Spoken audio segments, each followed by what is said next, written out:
नहीं जी, आज टॉपिक बड़ा अहम है, तो आज तो हमारे पास मार्जिन ही नहीं है कि हम लेफ़्ट राइट हो सके। आप लोगों के लिए कुछ नहीं है, आप तो ऑडिट में आखिरी पेपर है, आपने फाइनल में जाना है। आपके लिए तो कोई एक्साइटमेंट है ही नहीं ना खबर में। उन्होंने कहा आपकी खुशी हमारी खुशी, इसका मतलब है कि भाई अब ये सारे बच्चों से पैसे इकट्ठे करेंगे और फिर मिल के क्लास में जो है वो उस चीज़ को ट्रीट मनाया जाएगा। एक दफ़ा ना, मतलब मरने से पहले एक दफ़ा मैं ये सीन देखना चाहता हूँ कि किसी दिन सारे बच्चे पैसे इकट्ठे करें और जो है ना बच्चे अपने पैसों से खुद चाय पिए। तो मतलब ना वो क्या होता है, वो जो एक मूवी में वो कहता है कि एक दिन यहाँ कुर्सी पे बैठ के मैंने कहना है कि आज मेरे सारे को उधार चुक गए। तो खैर अगेन वही वाली बात है कि मैंने आपको कहा था कि जब तक सर्टन नहीं है, जब तक हम नहीं बता रहे थे तो नहीं है, और हमने कहा था जब होगा तो बता देंगे। अब अगस्त, हाँ असल में मैंने क्लास की ब्रेक में करना था, लेकिन ब्रेक में मैं शायद निकल नहीं पाया था या बस निकला ही था, तो एक आध काम में मैं दोबारा पलट के आ गया था और इतना टाइम नहीं था कि मैं उस पर थोड़ा बहुत राइटअप लिख सकूं। तो इसलिए जो है वो फिर और फिर खामखा फिर अगला हमारा वो सैम्पलिंग का वो था यूनिट, वो भी मुतासर होता। तो मेरे लिए वो सैम्पलिंग का यूनिट ध्यान से होना ज़रा ज़्यादा बड़ा ऑब्जेक्टिव था। एक्सप्रेशन कहाँ, लेक्चर में भाईजान? मतलब ये तो दिल तो कब्रिस्तान होता है ना भाई। बात ये है कि सर्टेनिटी का जो बात थी वो तो कल थी, लेकिन अनसर्टेनिटी तो पिछले कई महीने से थी, और बस ख्वाहिश यही थी कि कोई भी ऐसा काम ना हो जिससे किसी कॉलेज को तकलीफ़ पहुंचे। ठीक है, लेकिन जाहिर है एक नेचुरल तकलीफ़ तो होनी है। मतलब फॉर एग्जांपल मैं कहूँ कि मैं किसी कॉलेज को तकलीफ़ नहीं देता, लेकिन जब मैं बच्चों को पढ़ाता हूँ और कम पैसों में पढ़ाता हूँ तो ऑटोमेटिकली कुछ लोगों को तकलीफ़ हो जाती है। उस तकलीफ़ का कुछ नहीं कर सकते, लेकिन हम चाह के किसी का नुकसान नहीं करते या किसी को अनड्यू तकलीफ़ नहीं देने की कोशिश कर रहे होते। अभी भी कोशिश ये कर रहे हैं कि कोई ऐसी एडजस्टमेंट हो जाए कि वो उधर भी उनको ज़्यादा परेशानी ना हो, कोई ना कोई दरमियानी थोड़ा सा और रास्ता निकल आए कि हम हल्का फुल्का कोई एक आध बैच जो है वो उधर भी किसी तरह से कर लें, अगर ज़रा कुछ इखलाकी तौर पे ज़रा थोड़ी सी कोई दबाव हो या कुछ और इस तरह से। और दूसरा जो मेरे ऊपर इखलाकी दबाव है वो काफ़ी ज़्यादा है, वो ख़वातीन वाला मामला है कि ख़वातीन का, क्योंकि हम ऑलरेडी इस कैंपस में अपने जो एक्सपेक्टेड लोड था, इवन विदाउट जवाद साहब भी जो एक्सपेक्टेड लोड था, मैं समझ आ रहा था कि हम ख़वातीन को इस कैंपस में शायद डिसेंटली नहीं उनके साथ डील कर सकेंगे। तो मैं ढूंढ रहा हूँ, और अभी मैंने अगस्त के मिड से ऑनवर्ड काफ़ी तेज़ कर देनी है अपनी सर्च। अगर मैं सितंबर के स्टार्टिंग डेट्स तक अगर मतलब कोई आधे पौने महीने में कोई जगह मुझे मिल सकी, कोई कैंपस मिल सका ऐसा जो करीब भी हो और जिसको हम थोड़ा सा बेहतर तरीके से अरेंज कर सकें, तो फिर हम ख़वातीन को किसी तरह से वहाँ पे फैसिलिटेट कर दें तो उससे मतलब ज़रा इजी हो जाए। चूँकि ये कैंपस ज़ाहिर है अपनी इसमें इतनी कैपेसिटी नहीं है और एक ख़ास लेवल से ज़्यादा इसकी कैपेसिटी को अपग्रेड भी नहीं किया जा सकता। तो इसलिए जो है ना वो फिर ऐसे में दो अलग अलग जेंडर्स को एक डिसेंट तरीके से अलग अलग तरीके से लेके चलना थोड़ा सा मुश्किल हो जाएगा। तो कल परसों से ना मुझे बड़ी दुखी सी ईमेल्स भी आ रही हैं, और वो ईमेल ये है कि जी आप जो है वो हमारे साथ जुल्म कर रहे हैं। तो मैंने कहा कि जुल्म नहीं है, मतलब मैं थोड़ा रिस्पेक्ट वाले उसमें वो हूँ। ऐसा नहीं है कि हमने अभी दाखिले बंद किए हुए हैं, पिछले 1.5-2 महीने से जो नए एडमिशन्स हैं उसमें फ़ीमेल एडमिशन्स नहीं हो रहे, इसी चक्कर में कि हमारा कैंपस इस वक्त एंड पे ज़रा रश ज़्यादा बढ़ रहा था और हमें थोड़ा सा इनडिसेंट लग रहा था वो सारा। और अगेन हमारे पास स्टाफ में इतनी फ़ीमेल्स भी नहीं हैं कि जो ख़वातीन के इशूज़ को सही से हैंडल कर सकें। तो बस कोशिश ये है कि किसी तरह से जो मतलब अब ये 2 कोशिशें हैं दोनों हजरात की तरफ। मेरी तरफ कोशिश ये है कि ख़वातीन का कोई ना कोई और इस तरह का ऑप्शन बन जाए जिससे वो एटलीस्ट लाइव स्ट्रीमिंग या इस तरह का कोई वो हो जाए। ऑनलाइन तो लेक्चर्स चल रहे होंगे, यानी कि यहाँ पे जो जिस तरह से भी होगा ऑनलाइन तो सबके लिए सारी चीज़ें अवेलेबल हैं। मैं देख रहा हूँ कि कोई सेमी फिज़िकल इस तरह की ऑप्शन हो कि कम अज़ कम वो फिज़िकली हमारे किसी कैंपस में आ सकें, चाहे टीचर मौजूद ना हो, लाइव स्ट्रीमिंग टाइप की चीज़ हो रही हो, या इधर आ जाएँ। या फिर हम कोशिश कर रहे हैं कि अगर वो दूसरे साहब हैं जो मतलब पीछे वाला जो सेटअप है जो कॉलेज है, अगर उनको बहुत ज़्यादा परेशानी या बहुत ज़्यादा वो कहते हैं कि जी ये देखें ये बड़ा इस तरह से हो गया उस तरह से हो गया, तो हम उनके सामने एक डील रख देंगे। देखिए हम कोशिश करते हैं कि थोड़ा जाते जाते भी आपका कुछ ना कुछ एक अच्छा वो काम हो जाए, तो शायद हम थोड़ा सा उनके साथ कोई अच्छी सी डील कर लें। ये मेरे हिस्से की प्रॉब्लम है। जो आने वाले साहब हैं उनके हिस्से का प्रॉब्लम ये है कि वो ज़ाहिर इतने अरसे से एक इदारे को लेके चल रहे हैं, तो उनके ऊपर काफ़ी इखलाकी प्रेशर है। वो 5-6 महीने पहले भी वो वहाँ से काफ़ी ज़्यादा चार्ट हुए थे, लेकिन वो अपने तौर पे बस उस अपने कमिटमेंट को पूरा कर रहे थे, जिससे ये फील आ रही थी कि वो इदारा छोड़ने वाले हैं। जैसे मैंने आपसे कहा था कि अगर वो छोड़ नहीं रहे तो फिर यहाँ वाला फ़ैसला नहीं है, अगर वो छोड़ दें तो जिस दिन वो छोड़ेंगे एग्जैक्टली उस दिन जो है वो इंशाल्लाह ताला तो वो बस उनके छोड़ने की खबर पहुंची है लाइट की रफ्तार से, और हम शाम के खाने पे इकट्ठे आम खाए हमने। तो हाँ, वो आम खा रहे थे, मैं गुठली गिन रहा था। तो खैर कहने का मतलब ये है कि वो एक बच्चे ने ना चलते फिरते कहा, सर फिर आपके तो बहुत सारे पैसे लगे होंगे सर, वो तो जो है ना बहुत ज़्यादा खर्चा करना पड़ा होगा एक अच्छे टीचर के लिए। मैंने कहा भाई हर किसी का मिजाज और होता है, ठीक है, उधर पैसों वाली गेम नहीं थी। एक आम की महफिल पे इकट्ठे हुए, उस आम की आधी फांके उन्होंने खाई, नहीं शायद आधी से कम, एक आधी शायद मैंने ज़्यादा खा ली थी। तो वो हमने जो डिसीजन लिया है वो एक ऐसी महफिल में लिया है जिसमें सामने जो है उस वक्त फौरी तौर पे एक आम अवेलेबल था, और वो आम खाते खाते हम कोई ख़ास फैसले कर रहे थे। तो कहने का मतलब है कि वो हर जगह डिसीजन उस तरह से नहीं होता जिस तरह से लोगों के जहन में होता है कि पता नहीं क्या एक बहुत बड़ा ही जो है ना, वो मैं शायद कोई DHA का एक बड़ा सा प्लॉट लिया होगा और शायद एक बड़ा सा महल जो है वो गिफ्ट किया होगा या इस तरह से। मैंने कहा भाई हमारा गरीब खाना है और ये हमारा है भी नहीं। वो जहाँ से आ रहे हैं उनकी गार्डन टाउन में 4-5 बिल्डिंग्स हैं 2-2 कनाल की। तो वो मसला नहीं है, बस ये है कि स्टूडेंट्स को उस तरीके से सर्व करना है कि मतलब उनकी इखलाकी तरबियत वगैरह भी हो सके। तो मैंने उन्हें कहा कि जी हम अपने तौर पे जो कमर्शियल सेंस वाली इखलाकी तरबियत है वो करते हैं, लेकिन दीनी तौर पे हम ज़ाहिर है इतने अच्छे मुसलमान अपेरेंटली नहीं हैं, तो ये दूसरी वाली तरबियत जो है वो आप ज़रा ज़्यादा बेहतर कर सकेंगे। तो अल्लाह करे कि आप उस तरबियत से फैज़याब भी हों, ठीक है, इंशाअल्लाह ताला। और वैसे भी आप लोग तो आखिरी पेपर में, आप लोग क्यों परेशान हो रहे हैं, ठीक है। और फाइनल में इतने आराम से वो नहीं आएंगे। तकरीबन 13 साल से 13 एक मिनट नहीं 12 साल से मैं उनके पीछे हूँ कि फ़ाइनल में आए, और वो नहीं आते क्योंकि कैफ़ के अंदर ही ना जब इस दफ़ा टाइम टेबल आएगा तो शायद उनकी 8 घंटे की क्लास होंगे सिर्फ कैफ़ की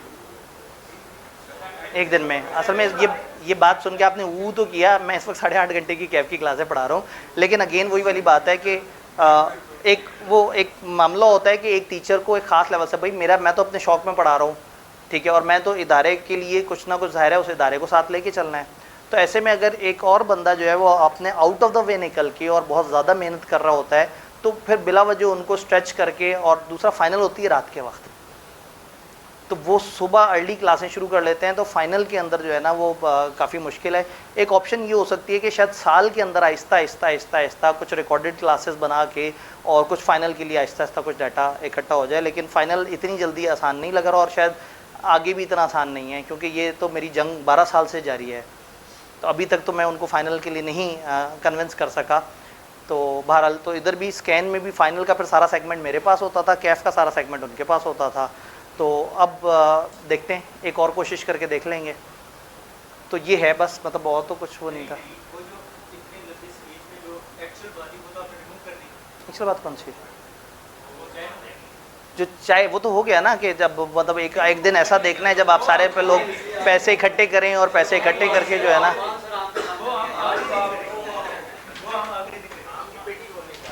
इन्होंने कहा जी वो हम आखिरी दिन करेंगे।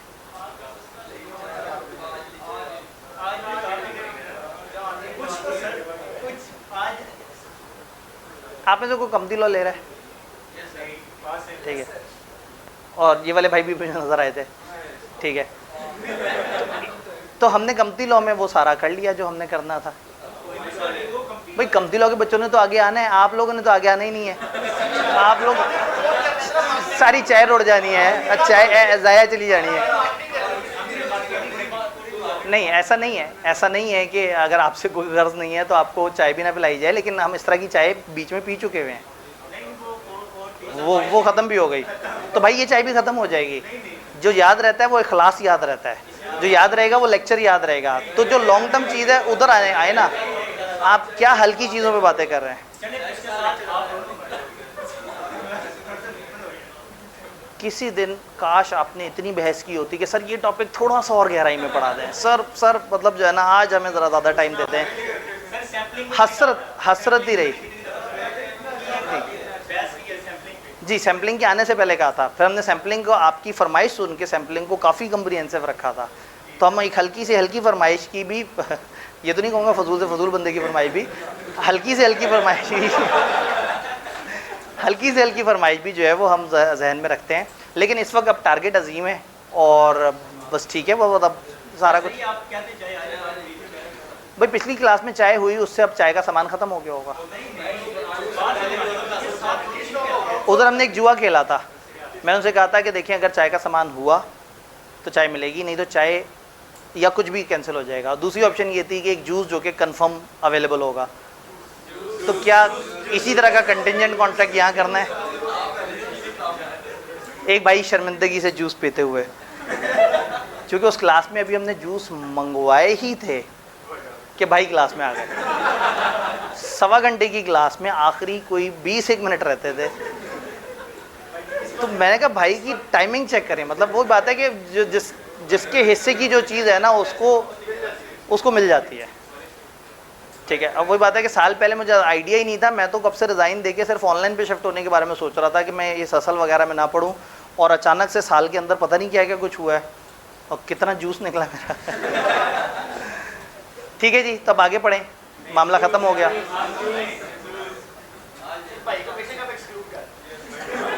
इतने से जूस से आपकी ज़बानें बंद हो जाएंगी। आप लोगों को कल को लोग कीमे वाले नान से आपका वोट खरीद लेंगे। आप अपने तौर पे अपने आप को इतना मुकद्दम कर लें, आप अपनी कीमत बढ़ाएं। आपकी कीमत जन्नत है, आपके नफ्स की। जन्नत से नीचे कुछ भी एक्सेप्ट ना करें। हाँ ना, कि आपका डिपार्टमेंट नहीं है, वो बड़े हाजी साहब जो है ना वो करेंगे। आप जो है ना इस्लामी बातें ना करें, आप जो है ना कारोबारी बातें करें। ठीक है, ये अच्छी बात है कि कम से कम मेरे चेहरे पे आपको एक कारोबारी चेहरा नज़र आता है। तो फिर मैं समाजी कुछ बातें ऐसी कर लेता हूँ जो आप एक्सेप्ट भी कर लेते हैं कि ये मौलवी नहीं है। जब आप मान लेते हैं ना कि एक बंदा मौलवी है, तो फिर उसकी बातों को आप थोड़ा सा बाइज्ड हो गए कि हाँ ये तो मौलवी है, ये तो ऐसी बात कर रहा है। तो मेरे जैसा गुनाहगार को अच्छी बात कर देना तो वो कहते हैं हाँ यार ये तो अपने जैसे गुनाहगार है, बल्कि हमसे ज़्यादा ही लग रहा है। तो ये अच्छी बात कर रहा है तो शायद ये कोई अच्छी बात होती होगी। तो मेरे ख्याल में अब आगे चलते हैं।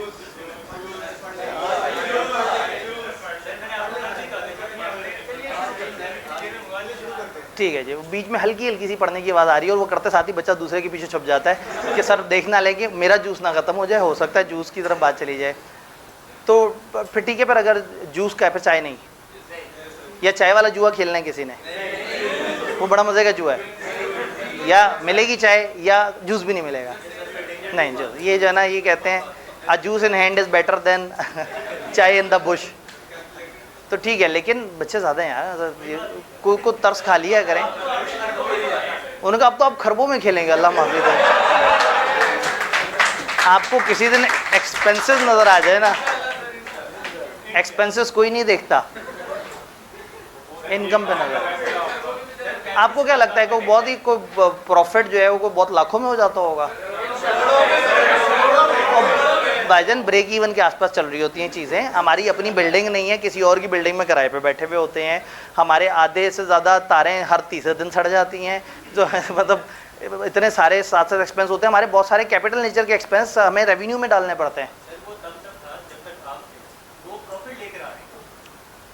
वहाँ से प्रॉफिट लेके आ रहे हैं। नहीं जी, उन्होंने कहा वो प्रॉफिट लेके आ रहे हैं जो है ना, पता नहीं आप लोगों की कैलकुलेशन पता नहीं किस किस्म की होती है। अल्लाह आपकी ज़बान मुबारक करे।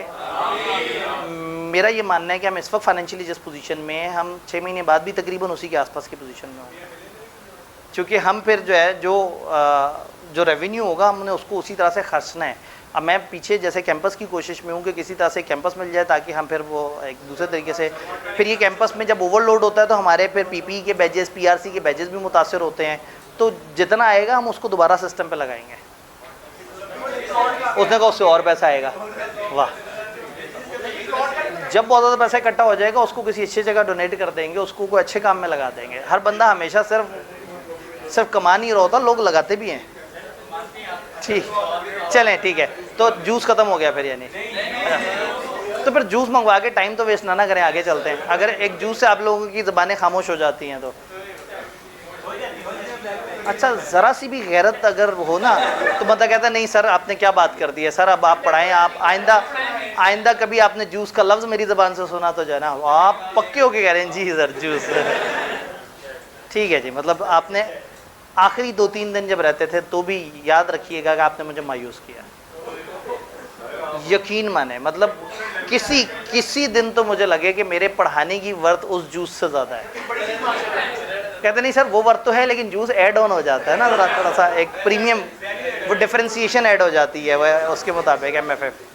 ठीक है, फिर इंतज़ामिया से कहते हैं ज़रा अगर कुछ कैश में पैसे बचे हों, वो जो कैश टिल है तो आपने एक दफ़ा ज़रा सारे लोग काउंट करने हैं, और मेरे ख्याल में जो अब तक नहीं आया, उम्मीद है नहीं आएगा, लेकिन ये जुमला मैंने लास्ट क्लास में कहने लगा था तो एक भाई आ गए थे, तो एहतियातन 2 एक्स्ट्रा, जितने हाजरीन हैं उनसे 2 एक्स्ट्रा, बल्कि नहीं 1 माइनस कर दें। मुझे भी वो जज्बातियों के जूस दे गया था और मैं तो पी नहीं सकूँगा, तो ये तो 1 आपने एक्स्ट्रा ले आना है, 1 एक्स्ट्रा कह देना है, तो वो आके सबको जूस दे देंगे, तो जूस और चाय की तो मिक्स।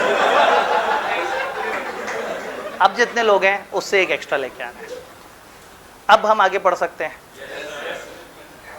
कल ना मैं पहले सेशन के बाद जब ब्रेक हुई, ब्रेक में कम टाइम था, तो मैं बहुत ज़्यादा कंफ्यूज था कि मैं इस वक्त अनाउंस करूं या शाम में अनाउंस करूं, क्योंकि उस वक्त अनाउंस करने का मतलब था कि सैम्पलिंग का टॉपिक डिस्टर्ब होता, और शाम में अनाउंस करने का मतलब था कि ये टॉपिक डिस्टर्ब होता, और दोनों अहम थे। तो फिर मैंने कहा चलो, आपको हो सकता है अगले दिन तक भूल गया हो, लेकिन आप लोग बड़े पक्के होके बैठे हुए हैं, तो ठीक है, अब जूस आ गया। अब क्या आप लोगों को जो सबसे अव्वलीन चीज़ मिलनी थी क्लास में, इल्म से काफ़ी ऊपर की, वो मिल गई है। अब एक स्टेप नीचे, थोड़ा सा लोअर लेवल की क्वालिटी पे आते हैं, और आज कुछ इल्म की बातें कर लें, ठीक है जी। तो थोड़ी सी इल्मी बातें करते हैं। Substantive procedures. सब्सटेंटिव प्रोसीजर्स कहते हैं ऑडिटर के उन प्रोसीजर को जब ऑडिटर जो है वो चीज़ों को जाके चेक करके ये देखता है कि क्या फाइनेंशियल स्टेटमेंट्स ठीक बनी हुई है या नहीं बनी हुई है, क्या फाइनेंशियल स्टेटमेंट में मटेरियल मिसस्टेटमेंट तो नहीं है। अब सब्सटेंटिव प्रोसीजर से इसको करने का तरीका ये है कि आप इससे डरते रहें, और आप किताब खोल के देखें तो आपको 3-4 चैप्टर्स के ऊपर स्प्रेड हुए नजर आ रहे हैं सब्सटेंटिव प्रोसीजर, और आप हर एरिया के सब्सटेंटिव प्रोसीजर उठाएं, उसमें परेशान होते रहें और उसके मुताबिक चलते रहें। कल मैंने एक एग्जाम्पल दी थी सैम्पलिंग में। मैंने ये कहा कि आपके 100 AC, 20 रसीदें, 3 रिपोर्टें। मैंने कहा AC मौजूद नहीं होगा तो आप रिपोर्ट ख़राब कर देंगे। एक भाई क्लास के बाद मेरे पास आए, उन्होंने कहा सर ये क्या बात हुई, अकाउंट्स में अगर गड़बड़ होती है तो ही ऑडिटर ओपिनियन ख़राब करता है ना, बेसी की ना मौजूदगी से आप ओपिनियन क्यों ख़राब करेंगे। तो वहाँ पे फिर ये चीज़ मैं बताना ज़रूरी समझूंगा आप सब लोगों को कि financial statement is not the only thing जिसको देख के ऑडिटर कहता है कि ये सही है या गलत है। जब ऑडिटर फाइनेंशियल्स को ऑडिट कर रहा होता है तो बेसिकली वो फाइनेंशियल्स में छुपे हुए कुछ क्लेम्स को ऑडिट कर रहा होता है। फाइनेंशियल्स में छुपे हुए, ये ज़रा इसको मैं कर दूं, अगर ये सारा बंद भी नहीं हो रहा,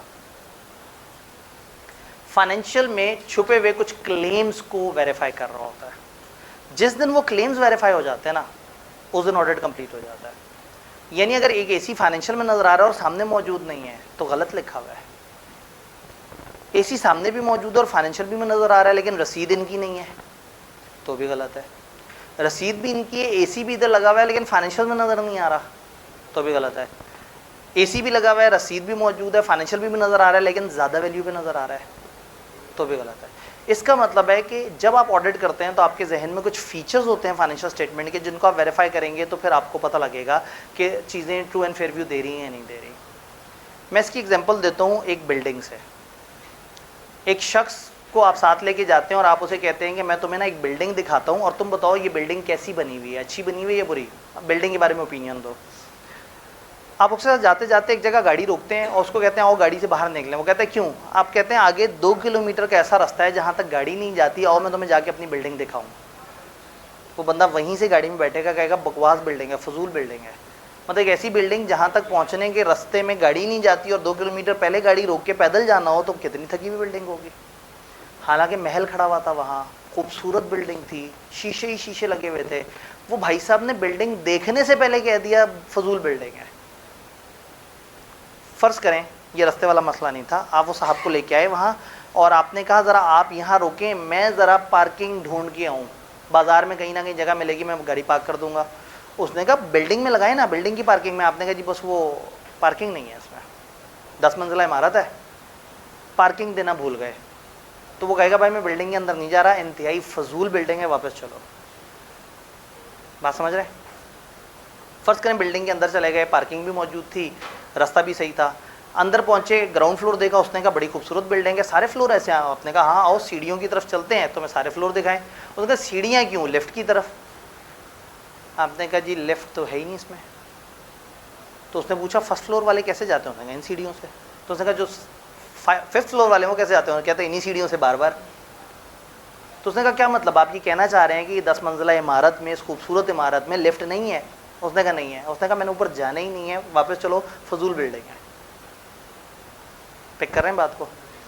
बिल्डिंग अगर हवादार ना हो, बिल्डिंग में अगर फायर का सिस्टम ना हो, फायर एग्जिट ना हो, बिल्डिंग एलडीए के नक्शे के मुताबिक ना बनी हुई हो, बिल्डिंग में हवादारी का मसला हो, कुछ इस तरह के मसले हो, बिल्डिंग की लोकेशन का मसला हो, ऑडिट करना था अपने बिल्डिंग का, और आप चले गए फजूल चीज़ों की तरफ।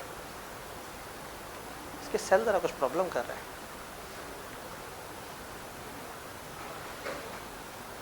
देखिए अगर कोई सेल वगैरह इसके रिप्लेस कर दे। तो आप बात कर रही हैं बिल्डिंग के फीचर्स की, ऑडिट किसका करने चले थे? बिल्डिंग का। आपने बिल्डिंग के ऊपर ओपिनियन देनी थी और आपने ओपिनियन दे दी बिल्डिंग अच्छी नहीं है क्योंकि लिफ्ट नहीं है, बिल्डिंग अच्छी नहीं है, लोकेशन गलत है, बिल्डिंग अच्छी नहीं है, पार्किंग नहीं है। अब आप सर पीट लें कि भाई तुम क्या कर रहे हो मेरे साथ, मैं तुम्हें बिल्डिंग दिखा रहा हूँ, तुम बिल्डिंग पे ओपिनियन दो, तुम कहते हो बिल्डिंग गलत है फलाना वजह से फलाना वजह से। तो वो पूछेगा आपसे कि तुम्हें पता अच्छी बिल्डिंग किसे कहते हैं? अच्छी बिल्डिंग उसे कहते हैं जिसमें अच्छी पार्किंग हो, अच्छी बिल्डिंग उसे कहते हैं जिसमें ये वाला मामला हो, जो हवादार हो, जो जिसकी लोकेशन अच्छी हो, जिसमें मटेरियल अच्छा लगा हुआ हो। इसका मतलब है अच्छी बिल्डिंग उसे कहेंगे जिसमें सारे फीचर पूरे हों। आप नोट करें अगर एक भी फीचर में से है तो बिल्डिंग अच्छी नहीं है। फाइनेंशियल स्टेटमेंट को समझें एक बिल्डिंग है और किसी ने आपसे कहा कि फाइनेंशियल स्टेटमेंट्स को ऑडिट करो। अब आप पूछेंगे कि इस बिल्डिंग के फीचर्स कौन से होते हैं, तो आप बिल्डिंग का ऑडिट नहीं करेंगे, फीचर्स का ऑडिट करेंगे।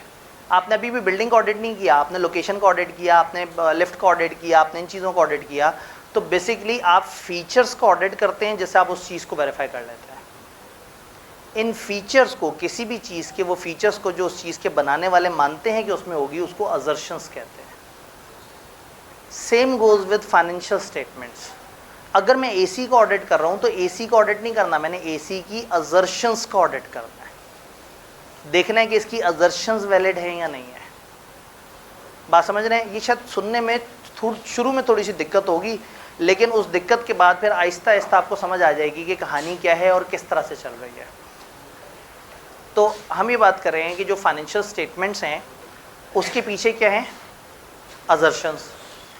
और अजर्शंस को आप वेरीफाई करेंगे तो आप कहेंगे फाइनेंशियल्स सही बनी हुई है। बिल्डिंग की लिफ्ट सही नहीं थी, आपने कह दिया पूरी बिल्डिंग गलत है। बिल्डिंग की 5 अजर्शन में से 1 अजर्शन गलत थी और आपने क्या कहा? बिल्डिंग गलत है। तो फाइनेंशियल की अजर्शन समझेंगे, अगर एक भी अजर्शन गलत हो गई हम कहेंगे फाइनेंशियल गलत है। आज जब मैं एसी को वेरीफाई कर रहा हूँ तो मेरे लिए ये जानना ज़रूरी है कि उसकी वैल्यू भी ठीक है, ये जानना भी ज़रूरी है कि इनकी ओनरशिप में भी है, ये जानना भी ज़रूरी है कि वो अपनी जगह पे मौजूद भी होना चाहिए, ये जानना भी ज़रूरी है कि अकाउंट्स में उसको प्रेजेंट भी सही तरीके से किया गया हो, ये जानना भी ज़रूरी है कि सारे एसी जो है वो कम्प्लीटली नज़र आ रहे हो, हमारे पास सारी चीज़ें कम्प्लीटली मौजूद हो। तो किसी भी चीज़ के ऑडिट का मतलब है उसकी अजर्शंस का ऑडिट। जब मैं आपसे कहता हूँ ना फाइनेंशियल का ऑडिट, तो फाइनेंशियल के ऑडिट का मतलब है फाइनेंशियल के एरिया का ऑडिट, सेल का ऑडिट, परचेज का ऑडिट, फलाना का ऑडिट, फलाना का। और जब मैं कहता हूँ एरिया का ऑडिट, सेल का, परचेज का ऑडिट, तो बेसिकली वो एरिया की अजर्शंस का ऑडिट होता है। क्या यहाँ तक बात समझ आई? जब आपको समझ आ जाएगा कि ऑडिट होता क्यों है तो आपके लिए प्रोसीजर बनाना भी आसान होगा। अब अगर अजर्शंस की बात करें तो अजर्शन की एक लिस्ट है और यहाँ पे एक फल्यू द रस्फ्यूकी का एक कोटेशन भी लिखा हुआ है। फल्यू द रस्फ्यूकी, एक भाई परेशान हो गए, उन्होंने जो है ना, एक फ्रेंच एक स्कॉलर था जिसकी ये कोटेशन इतनी चोरी हुई दुनिया में जगह जगह, और इस वक्त ये मौजे तंग की चाइना की कोटेशन के नाम से मशहूर है। कोटेशन क्या है? मैं अपनी कौम को मछलियाँ पकड़ के नहीं दूंगा, मैं अपनी कौम को मछलियाँ पकड़ने का तरीका सिखाऊंगा। अगर लीडर ऐसा हो जो कौम को मछलियाँ पकड़ के दे तो कौम लीडर पे डिपेंडेंट रहती है। जिस दिन लीडर गायब उस दिन कौम फारेगा। लेकिन अगर लीडर उन्हें मछली पकड़ने का तरीका सिखा दे तो लीडर अगर नहीं भी मौजूद होगा उनके दरमियान तो उनको मछलियाँ पकड़नी आती होंगी, वो अपना गुजारा करते रहेंगे। तो अच्छे लीडर वो नहीं होते जो मछलियाँ पकड़ के आपको पकड़ा दें, अच्छे वो लीडर वो होते हैं जो आपको मछलियाँ पकड़ने का तरीका। अब एक टीचर आपको 25 सवाल कराए कॉस्ट अकाउंटिंग के और आपको ये ना पता हो कि कैसे करना है, लेकिन उसने 25 सवाल करा दिए तो उसने मछलियाँ दे दी हैं आपको। एक टीचर ने 5 सवाल कराए लेकिन आपको सवाल करने का एक पूरा निज़ाम समझा दिया और आप इतने कैपेबल हो गए कि 80 to 90% ऑफ द सवाल सॉल्व करने की पोजीशन में आ गए, तो उसने आपको मछलियाँ पकड़ने का तरीका सिखाया है। तो इन ऑडिट में आपको मछलियाँ पकड़ के नहीं दूंगा, मछलियाँ पकड़ने का तरीका सिखाऊंगा। हम अपने सब्सटैंटिव प्रोसीजर के लेक्चर में सरप्राइजिंगली एरिया बाय एरिया उनके सब्सटैंटिव प्रोसीजर पढ़ेंगे नहीं, लेकिन आप इतने कैपेबल हो जाएंगे आज के लेक्चर के बाद कि आप हर एरिया के सब्सटैंटिव प्रोसीजर खुद बनाने की पोजीशन में आ जाएंगे इंशाल्लाह। वो कैसे आएंगे? कोई भी काम करने से पहले अगर आपको पता हो ना कि उसकी पीछे वजह क्या है जिसके लिए मैं काम कर रहा हूँ, तो वो वजह जहन में रखेंगे तो आप प्रोसीजर बना लेंगे। फाइनेंशियल्स का ऑडिट क्यों हो रहा है आपने देखना है, वो ट्रू एंड फेयर व्यू दे रही है नहीं दे रही। वो कब ट्रू एंड फेयर व्यू देते हैं? जब उसके सारे एरियाज ठीक हों। एरियाज कब ठीक होते हैं? जब उनकी अजर्शंस ठीक हो। तो जब आपको पता लग जाएगा कि मैंने किसी एरिया का ऑडिट करना है, मतलब मैंने उनकी 5-6 अजर्शंस को वेरीफाई करना है, तो फिर आपके लिए ऑडिट प्रोसीजर बनाना बड़ा आसान हो जाएगा। अब सवाल ये है कि वो क्या हैं अजर्शंस? अजर्शंस इधर लिखी हुई हैं, लेकिन मैं आपको पहले लेके चलूँगा सवालों की तरफ। हर ऑडिट के एरिया में आपने 5 सवालों का जवाब ढूंढना होता है। जब 5 सवालों का जवाब मिल जाए आपको, तो आप कह देते हैं ये area true and fair view दे रहा है। एक भी सवाल का जवाब सही ना मिला ना, तो आप कह देते हैं कि इस एरिया में मटेरियल मिसस्टेटमेंट है। 5 सवाल क्या हैं? नंबर 1, जिस भी एरिया का आप ऑडिट कर रहे हैं, वॉज या वर दोस प्रेजेंट? जिस एरिया का आप ऑडिट करें क्या वो मौजूद था? क्या सेल्स हुई थी? क्या एसी मौजूद थे? क्या डेटर्स मौजूद थे? क्या बैंक अकाउंट मौजूद था? जिसका भी ऑडिट कर रहे हैं क्या वो चीज़ मौजूद थी या नहीं थी? दूसरा सवाल, क्या वो सारी रिकॉर्ड हुई है? चीज़ तो मौजूद थी, एसी मौजूद तो है, लेकिन क्या सारे एसी रिकॉर्ड हुए हैं फाइनेंशियल्स में? तो दूसरा सवाल आपका होता है क्या कंप्लीटनेस पूरी है या नहीं है। पहला सवाल होता है कि क्या वो चीज़ एग्जिस्ट कर रही है, क्या वो चीज़ अकर हुई थी, क्या वो चीज़ कहीं मौजूद थी। अभी सवालों को देखना फिर उधर चलते हैं। तो पहला सवाल, क्या वो चीज़ मौजूद थी? दूसरा सवाल, क्या वो सारी रिकॉर्ड हो गई? तीसरा सवाल, क्या वो ठीक अमाउंट पे रिकॉर्ड हुई?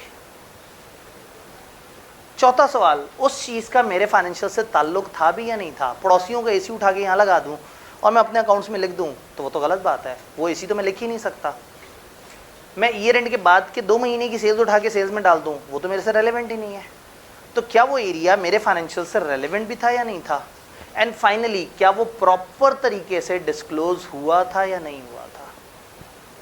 क्या जो डिस्क्लोजर की रिक्वायरमेंट्स थी, क्या वो जो स्टैंडर्ड्स की रिक्वायरमेंट थी वो सही से मीट हुई थी या नहीं हुई थी? 5 जवाब चाहिए। क्या वो सारी चीज़ें मौजूद थी? क्या सारी चीज़ें सही से रिकॉर्ड हुई, पूरी कंप्लीटली रिकॉर्ड हुई? क्या अमाउंट सही है? क्या उनका हमसे ताल्लुक है? और क्या उसका डिस्क्लोजर वैसे है जैसे स्टैंडर्ड्स ने बताया है कि इसको ऐसे करके दिखाना है, इसको ऐसे करके दिखाना? तो ये 5 सवाल है। इन 5 सवालों के पीछे अजर्शंस है। इससे पहले कि हम अजर्शंस को समझें, ये समझना ज़रूरी है कि फाइनेंशियल्स जो है वो 2 तरह के एरियाज़ पर मुश्तमिल होता है, क्लास ऑफ ट्रांजेक्शन और अकाउंट बैलेंस। कौन से 2 area? Class of transaction, account balance. अगर मैं सेल्स को ऑडिट करने आया हूँ तो मेरे लिए इंपॉर्टेंट ये है कि पूरे साल में सेल्स कितनी हुई है। ऐसे ही है, मैं जनरेटर के एक्सपेंस को ऑडिट करने आया हूँ तो पूरे साल में कितने एक्सपेंस थे। मैं अदर इनकम की बात कर रहा हूँ तो पूरे साल में कितनी अदर इनकम थी। मैं डेप्रिसिएशन की बात कर रहा हूँ तो पूरे साल में कितनी डेप्रिसिएशन थी। ऐसे ही है। लेकिन अगर मैं बात करूँ डेटर की, तो क्या मैं देखूँगा कि पूरे साल में कितने डेटर थे, 30 जून पे कितने डेटर्स थे। इन्वेंट्री की बात करूँ, 30 जून पे कितना था। नॉन करंट एसेट की बात करूँ, इसका मतलब है जो आपके एसेट्स हैं और जो लाइबिलिटीज़ हैं और जो इक्विटी है, ये 3 चीज़ें, एसेट, लाइबिलिटी, इक्विटी, जिनके कैरेट डाउन बैलेंस होते हैं, ये आपको एज एट चाहिए होता है। आखिरी दिन कितना था, बात समझ रहे हैं? और जो इनकम और एक्सपेंसेस हैं वो आपको चाहिए होते हैं फॉर द पीरियड। तो सेल ऑडिट करनी है तो साल की सेल ऑडिट करनी है, डेटर ऑडिट करना है तो 30 जून का डेटर ऑडिट करना है, एक्सपेंस ऑडिट करना है तो साल का एक्सपेंस ऑडिट करना है, बैंक बैलेंस को ऑडिट करना है तो 30 जून के दिन के बैंक बैलेंस को ऑडिट करना है। इसका मतलब है कि जब मैं अकाउंट बैलेंस को ऑडिट करूंगा तो मेरे लिए सबसे कीमती दिन होगा आखिरी दिन, और मैं क्लास ऑफ ट्रांजैक्शंस को ऑडिट कर रहा हूँगा तो पूरा साल मेरे लिए ज़रूरी होगा। तो फिर इन अजर्शंस के इन सवालों में अलग अलग नाम बन जाएंगे। पहला सवाल था क्या ये प्रेजेंट हैं, account balance, asset, liability, equity में इसको हम कहेंगे एग्जिस्टेंस, और क्लास ऑफ ट्रांजैक्शन में से कहेंगे अकरेंस, वो इनकम हुई थी, वो एक्सपेंस हुआ था, और इधर कहेंगे वो एसेट एग्जिस्ट करता था, वो लाइबिलिटी एग्जिस्ट करती थी, वो इक्विटी एग्जिस्ट करती थी। ये बात समझ आई? सेकंड सवाल, क्या कंप्लीटली रिकॉर्ड हुआ है, इसको दोनों जगह हम कंप्लीटनेस बोलते हैं, तो ये असर्शन दोनों जगह इसी नाम से है। तीसरा, क्या सही अमाउंट पे रिकॉर्ड हुआ है, तो क्लास ऑफ ट्रांजैक्शन में हम कहेंगे कि हर दिन जब जब ट्रांजैक्शन हुई वो एक्यूरेट थी या नहीं थी। हर दिन सेल जब जब भी हुई, अब मैं सेल की एनआरवी नहीं निकाल रहा, मैं आखिरी दिन की एनआरवी की बात नहीं कर रहा, मैं पूरे साल की सेल की बात कर रहा हूँ। तो सेल में मैं एक्यूरेसी को देखूंगा, लेकिन अकाउंट बैलेंस में एक्यूरेसी के साथ वैल्यूएशन और एलोकेशन को भी देखूंगा कि एक्यूरेट के साथ साथ आखिरी दिन की वैल्यू भी ठीक थी या नहीं थी। बात समझ रहे? अगला सवाल, क्या वो फाइनेंशियल स्टेटमेंट से रेलेवेंट है? राइट्स एंड ऑब्लिगेशन, एसेट तब रेलेवेंट होते हैं जब वो हमारी ओनरशिप होते हैं, लायबिलिटीज तब रेलेवेंट होती हैं जब वो हमारी ऑब्लिगेशन होती हैं। तो राइट्स एंड ऑब्लिगेशन इस असर्शन को कहते हैं अकाउंट बैलेंस में कि क्या वो फाइनेंशियल से उसका ताल्लुक था। इनकम एक्सपेंसेस में ताल्लुक था या नहीं था, उसमें जो वर्ड इस्तेमाल होता है वो होता है कट ऑफ। एक कंपनी है, उसकी सेल्स चल रही है धड़ाधड़ 15 महीने की सेल्स है, मेरा मंथ यहाँ से स्टार्ट हो रहा है और मेरा आखिरी मंथ यहाँ पे ख़त्म हो रहा है, तो मैं ऐसे करके कट लगा दूंगा। मैं कहूँगा ये 12 महीने की सेल्स मेरी हैं, ना इससे पीछे की सेल्स मेरी हैं, ना इससे आगे की सेल्स मेरी हैं। तो क्लास ऑफ ट्रांजेक्शन में इस असर्शन को हम क्या कहेंगे? Cut off assertion.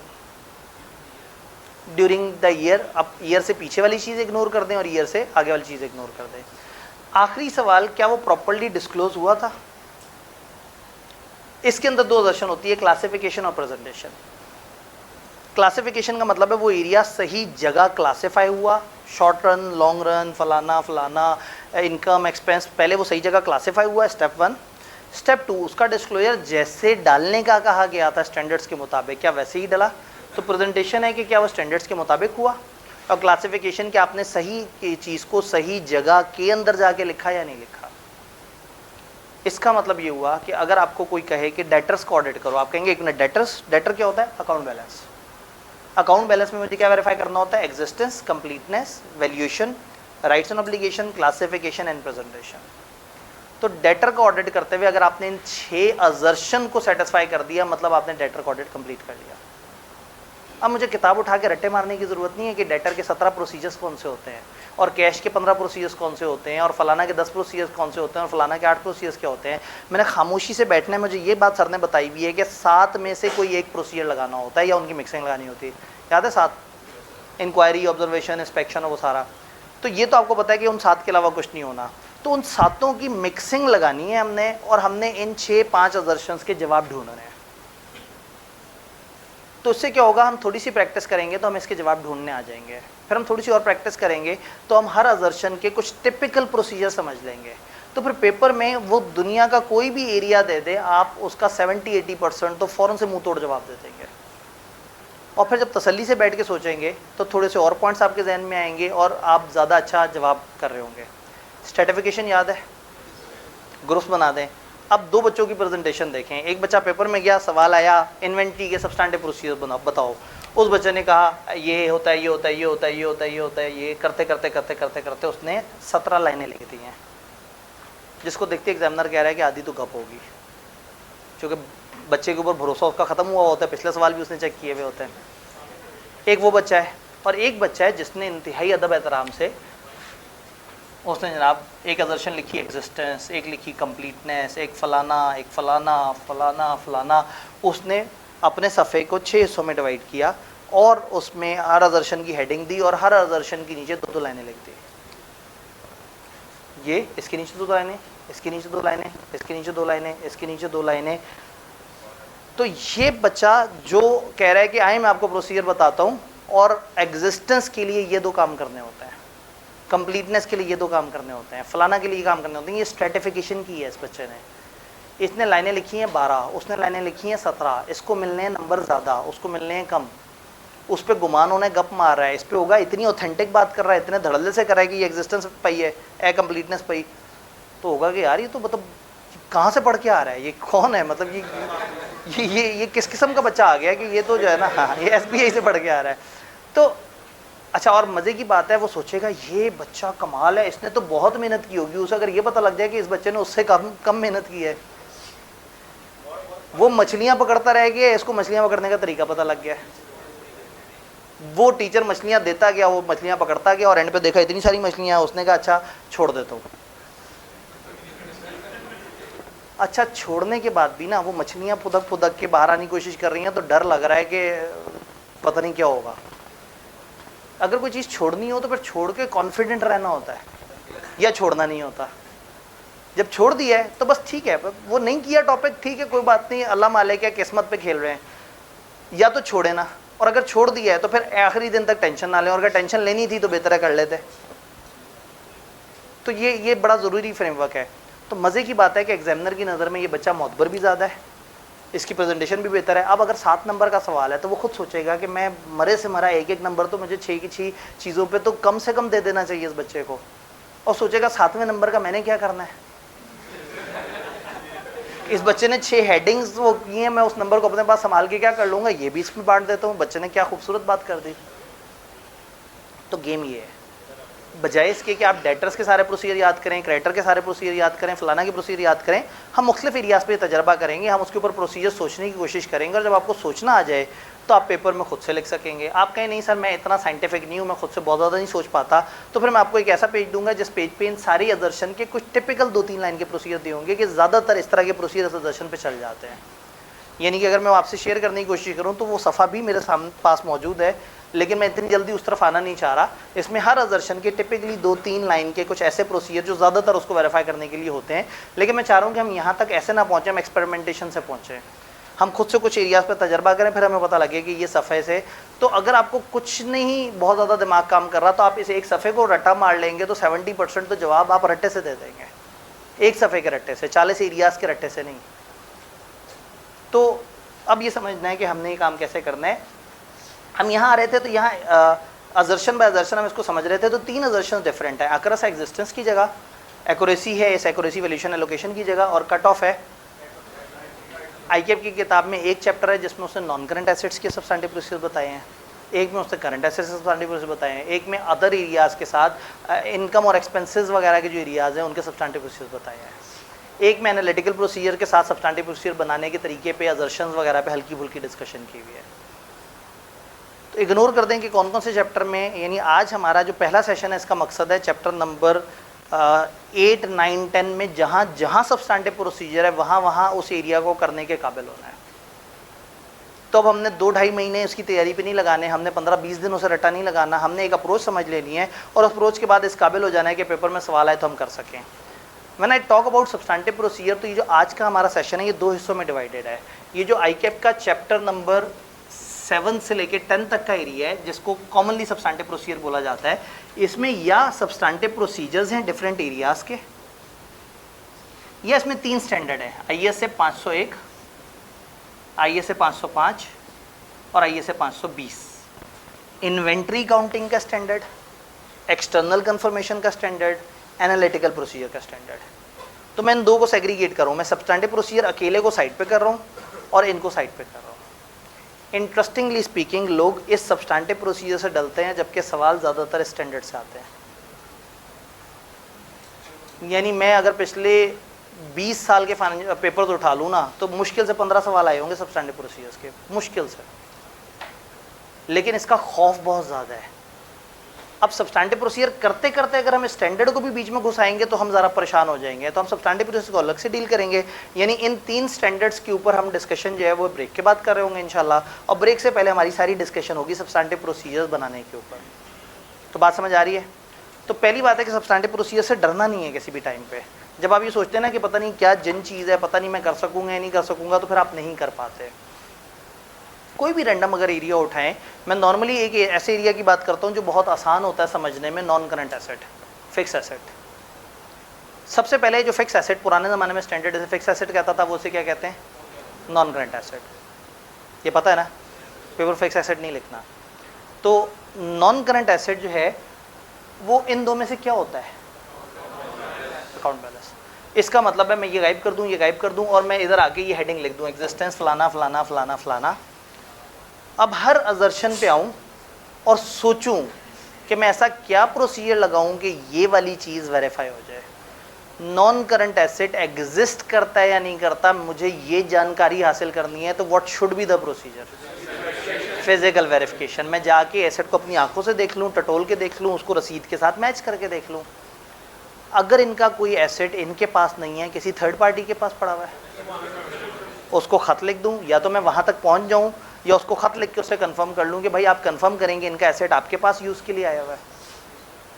तो इसका मतलब है एग्जिस्टेंस वेरीफाई करने के लिए एक मोटी मोटी चीज़ जो जहन में आई, दैट इज़ फिजिकल वेरिफिकेशन। और जहन में ये आया कि अगर कहीं और पड़ा हुआ हो एक्सटर्नल कंफर्मेशन कर ले। हाँ, असल में बात ये है कि आप एक्सटर्नल कंफर्मेशन का जिक्र ही तब कर रहे हैं जब आपकी अजम्पशन है कि वो कहीं और है। तो आप कहेंगे अगर asset is maintained outside organization या asset is held with another party, तो फिर हम एक्सटर्नल कंफर्मेशन कर लें। एग्जिस्टेंस थोड़ा सा मजीद आगे आते हैं। कंप्लीटनेस थोड़ी सी ज़्यादा ट्रिकी होती है, इसके लिए ना उस एरिया की नॉलेज बड़ी अच्छी होनी चाहिए, उसके सारे डॉक्यूमेंट्स का आपको पता होना चाहिए। मैं ज़रा पलट के कंप्लीटनेस की तरफ आता हूँ। ज़रा पहले इधर बात कर लें, accuracy, valuation and allocation. Non current asset financial statements में सही अमाउंट पे आ रहे हैं या नहीं आ रहे हैं। अब नॉन करंट एसेट का आपको पता होना चाहिए कि अकाउंटिंग स्टैंडर्ड के मुताबिक फाइनेंशियल में सही अमाउंट से क्या मुराद है। नॉन करंट एसेट को किस अमाउंट पे दिखाना होता है, बुक वैल्यू पे, कॉस्ट पे, रिवैल्यूएशन मॉडल पे, किस तरह से डिपेंड करता है। तो लिख दें ये बात, आप लिखें कि हम पूछेंगे कि भाई आप कॉस्ट मॉडल पे हो, रिवैल्यूएशन पे हो, फिर हम चेक करेंगे कि क्या वो शर्तें पूरी हो रही थी कॉस्ट या रिवैल्यूएशन मॉडल की। फर्ज करें वो कहते हैं हम रिवैल्यूएशन मॉडल पे हैं, इसका मतलब है फाइनेंशियल्स में एक रीवैल्यूड अमाउंट आ रही होगी और एक डेप्रिसिएशन, इंक्रीमेंटल डेप्रिसिएशन के साथ कुछ उल्टा सीधा हो रहा होगा। इंडिपेंडेंट वैल्यूअर, हम वैल्यूअर को हायर करें, उससे कहें भाई इस एसेट की वैल्यू हमें कंफर्म कर दो, ठीक है, और हम उसकी डेप्रिसिएशन की जो उनकी वर्किंग है उसको रिकैलकुलेट करके देख लें कि इंक्रीमेंटल डेप्रिसिएशन कितना था, उसके रिवर्स वर्किंग क्या हुई। ये तो अगर रिवैल्यूएशन मॉडल है। अगर कॉस्ट मॉडल है तो कॉस्ट मॉडल कैसे बनता है, कॉस्ट होती है, डेप्रिसिएशन होती है और एंड पे बुक वैल्यू होती है। कॉस्ट में एक ओपनिंग कॉस्ट होती है, एडिशन होती है, सब्ट्रैक्शन होती है, क्लोजिंग मॉडल। तो कॉस्ट का ओपनिंग बैलेंस पिछले साल से वेरीफाई हो जाएगा। फिर एडिशंस, ये कैसे पता लगेंगे, एडिशन इस साल की होती है ना, तो इस साल जो एसेट आए होंगे वो बगैर किसी की इजाज़त के आ गए होंगे, नहीं, जाके अप्रूवल देख लें। और फिर भाई एसेट्स में तो हज़ार तरह की चीज़ें हैं, जो इस दफ़ा नई आई हैं उनको तो आंखों से देख ही लूँ जाके। पिछले साल का तो ऑडिट हुआ है ना, तो असल मसला तो एडिशंस का ही है। तो एडिशंस को जाके फिजिकली वेरीफाई कर लिया जाए, उनको देख लिया जाए कि क्या है, किस तरह से। डिलीशंस को ऑडिट कैसे करें, उसकी वो वर्किंग बनी होगी, अप्रूवल हुआ होगा, पूरे साल बार बार थोड़ी होती है। हाँ, साल में एक बड़ा इवेंट हुआ होगा, उसमें डायरेक्टर मौजूद होगा, उसकी जिम्मेदारी के साथ सारा काम हुआ होगा, वर्किंग हुई होगी और वहीं से डेप्रिसिएशन की अमाउंट निकलेगी जो एडजस्टमेंट में जानी चाहिए। ठीक है, आपने एडिशन डिलीशन देख लिया। अभी हम बिल्कुल टू द पॉइंट बात कर रहे हैं। अकाउंटिंग में उतरे तो इस एक चीज़ के ऊपर हम 20 लाइनें लिख दें। फिर आप पहुँचे आगे क्यूमुलेटेड डेप्रिसिएशन पे। ओपनिंग कैसे वेरीफाई होगा, पिछले साल का closing. For the year depreciation एक शीट बनी हुई होगी कैलकुलेशन की, मैं रेट्स वेरीफाई कर लूँ और उसके ऊपर रीकैलकुलेट करके देख लूँ। एडजस्टमेंट मुझे उस वाली वर्किंग से मिल गई होगी डिलीशन वाले से, तो फिर क्लोजिंग बैलेंस कैसे पता लगेगा, ओपनिंग प्लस माइनस करके वो कैलकुलेटर से पता लग जाएगा। तो बुक वैल्यू कैसे पता लगेगी, उसके क्लोजिंग में से उसका क्लोजिंग माइनस कर दो।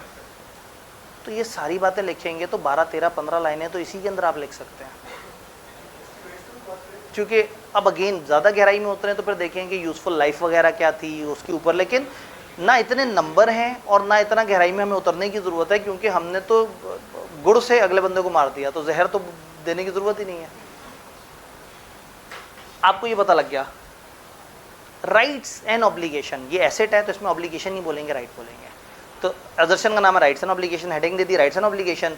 ये एसेट इनके थे, ये किससे पता लगेगा? मैं फेसबुक पे नोटिफिकेशन छोड़ दूंगी, जिसको पता होगी एसेट किसके हैं वो बता दे, नहीं।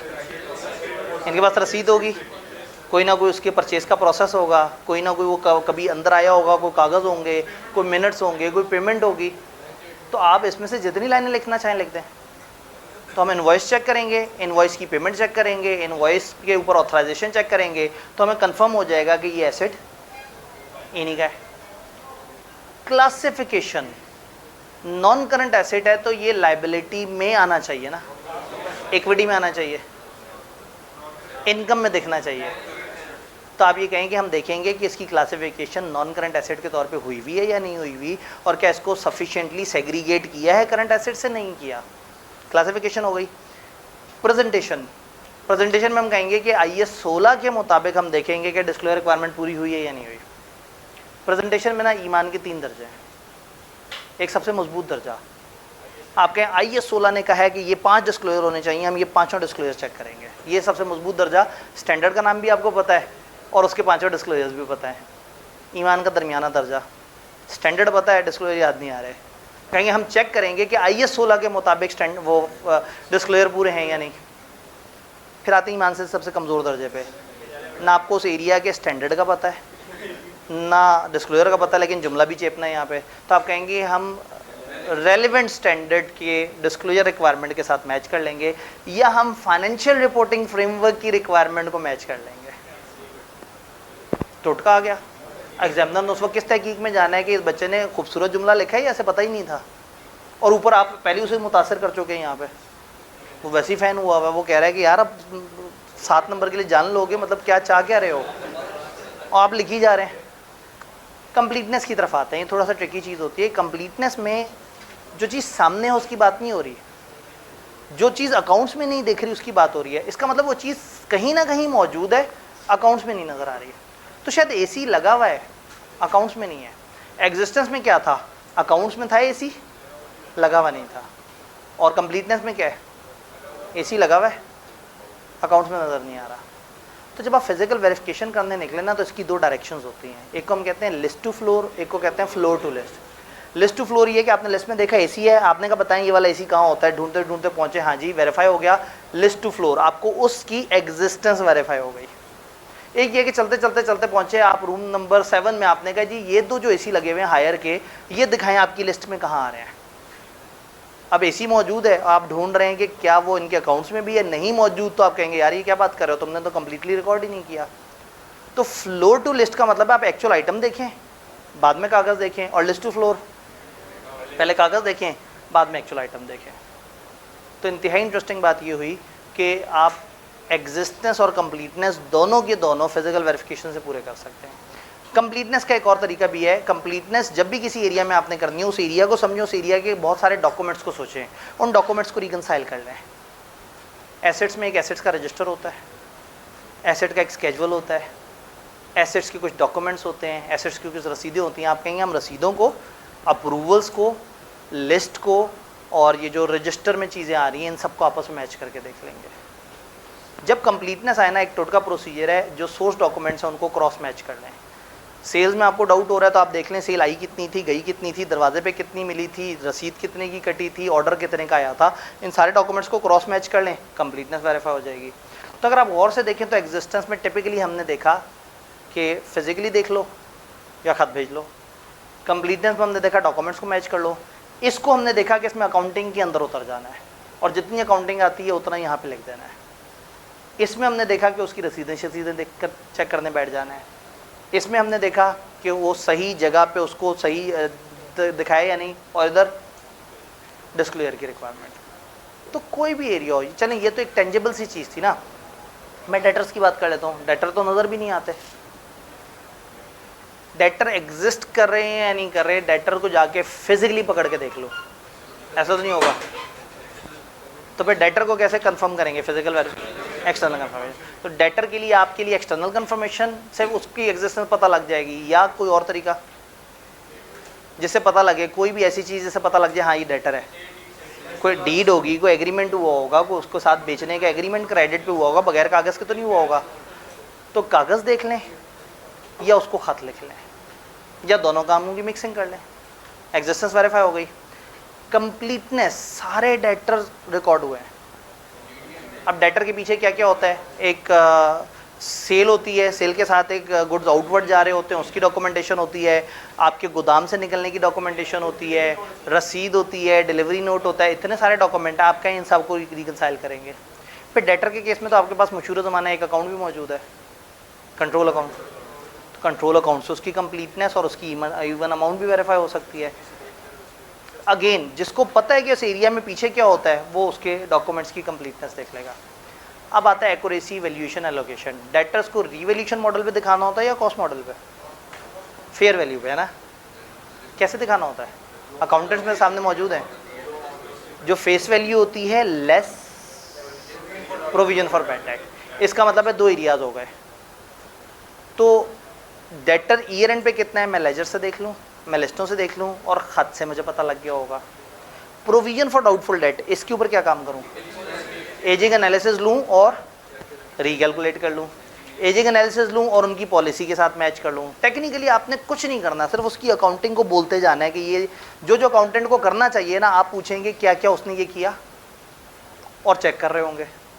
चलें, ये समझ आ गया। राइट्स एंड ऑब्लिगेशन, डेटर हमारा ही है। सेल्स इनवॉइस एक सबूत है कि वो हमारा डेटर है, उसने ख़त का जवाब दिया, ये भी सबूत है वो हमारा डेटर है। और मैं ईयर एंड के बाद फ़ौरन कौन सा चला जाता हूँ, अगर 15 दिन का क्रेडिट टाइम है तो मेरे ही सामने उसकी पेमेंट भी आ गई, तो मुझे पता लग गया ये तो हमारा है। क्लासिफिकेशन, डेटर को क्रेडिटर से नेट करके दिखाना होता है, करंट एसेट्स में दिखाना होता है। तो करंट एसेट में दिखाना है तो हम कहेंगे कि हम चेक करेंगे डेटर के लेजर को कि कहीं उसमें कोई क्रेडिटर तो नहीं क्लासीफाई हुआ, कोई नेगेटिव बैलेंस को ध्यान से देखेंगे कि कहीं वो किसी और जगह, तो ये देखेंगे कि हमारे डेटर सही से क्लासीफाई हुए हैं या नहीं हुए। प्रेजेंटेशन, अब अगेन ईमान के कमज़ोर लेवल पे आ जाएंगे, या आपके जहन में कोई ऐसा स्टैंडर्ड है जिसमें डेटर के आपको बहुत प्यारे डिस्क्लोजर पता हो? अकाउंटिंग स्टैंडर्ड, ठीक है। तो लीज शीज वगैरह में कुछ बातें पता है लेकिन जनरली नहीं पता, तो कह दें कि हम चेक करेंगे कि फ्रेमवर्क की रिक्वायरमेंट के मुताबिक डिस्क्लोजर्स दिए हुए या नहीं दिए हुए। तो ये जो बातें जितनी हमने की हैं ना, ये कम से कम 15-16 लाइनें हैं। और आज तक ICAP ने सिर्फ एक एरिया पे सबसे बड़ा अगर कभी सवाल पूछा तो वो 15 नंबर का सवाल था इन्वेंट्री के ऊपर, वरना ये सवाल टिपिकली 7-8 नंबर का होता है किसी एरिया के ऊपर। हाँ, लेकिन वो जब उधर से पूछते हैं 505 वगैरह से तो वो अलग सवाल होता है, that is not substantive procedure. जिसको मैं सब्सटैंटिव प्रोसीजर कह रहा हूँ वो ये है कि असर्शन बाय असर्शन हम देखें, जिसमें वो आपसे कहते हैं ना इस एरिया का हमें प्रोसीजर बता दो, उस एरिया का बता दो। तो एनी एरिया, कोई भी एरिया, नेम एनी एरिया, अगर आपको उस एरिया की अकाउंटिंग पता है ना तो आप उसके ऊपर बड़े आराम से काम कर सकते हैं। रेंडमली कोई एरिया, कोई भाई के जहन में मुश्किल सा कोई एरिया, इन्होंने कहा क्लास ऑफ ट्रांजेक्शन, एक अकाउंट बैलेंस को और कर लें। आपको पता है ऑडिटर के जो असल तवज्जो होती है वो अकाउंट बैलेंस होता है, क्योंकि वो ज़रा बड़ी अमाउंट होती है। क्लास ऑफ ट्रांजेक्शन तो साल के अंदर वो अक्सर तो अकाउंट बैलेंस से ही निकल के आ रहे होते हैं। इन्होंने कहा जी इंटेंजिबल, इन्होंने अपनी तरफ से एक डिफ़िकल्ट एरिया वो किया इंटेंजिबल। अब मेरा सवाल ये है कि आपको इंटेंजिबल की अकाउंटिंग आती है? मसला ही ख़त्म हो गया।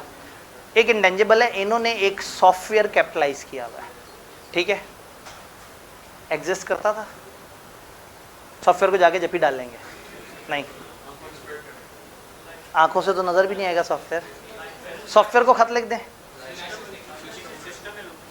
किसी सिस्टम में इंस्टॉल हुआ होगा, कहीं ना कहीं उसका एक एग्रीमेंट बना होगा, कहीं ना कहीं उसकी कोई डॉक्यूमेंटेशन हुई होगी, कहीं ना कहीं उसकी कोई ऐसी एग्जिस्टेंस नज़र आएगी जिससे हम देख सकेंगे कि हाँ भाई ये सॉफ्टवेयर वर्किंग कर रहा है। कहीं इन्होंने कोई उसका रजिस्ट्रेशन कराई होगी, कहीं कोई पेटेंट रजिस्टर हुआ होगा, कोई लाइसेंस लिया होगा। देखिए सॉफ्टवेयर दो तरह के होते हैं ना, या आप खरीदते हैं या आप बनाते हैं।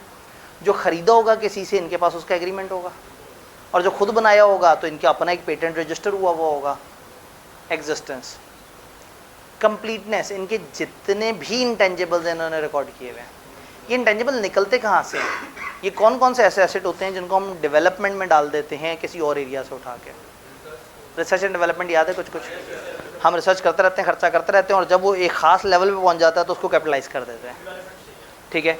तो कंप्लीटनेस का मतलब है क्या वो सारे जो कैपिटल नेचर तक पहुंच गए थे वो कैपिटलाइज हुए या नहीं हुए? कहाँ से ढूंढें? इनके रिसर्च एक्सपेंसेस को देखें और देखें कि हमारे क्राइटेरिया कहाँ कहाँ मीट हो रहे हैं।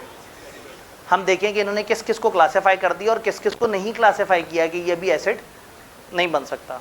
अकाउंटिंग की तरफ आते हैं। अकाउंटिंग में अब पता लग जाएगा आपको IAS 38 आता है या नहीं आता। एक्यूरेसी, वैल्यूएशन एंड एलोकेशन, ये जो सॉफ्टवेयर है ये अकाउंट्स में सही अमाउंट पे दिखाया जा रहा है।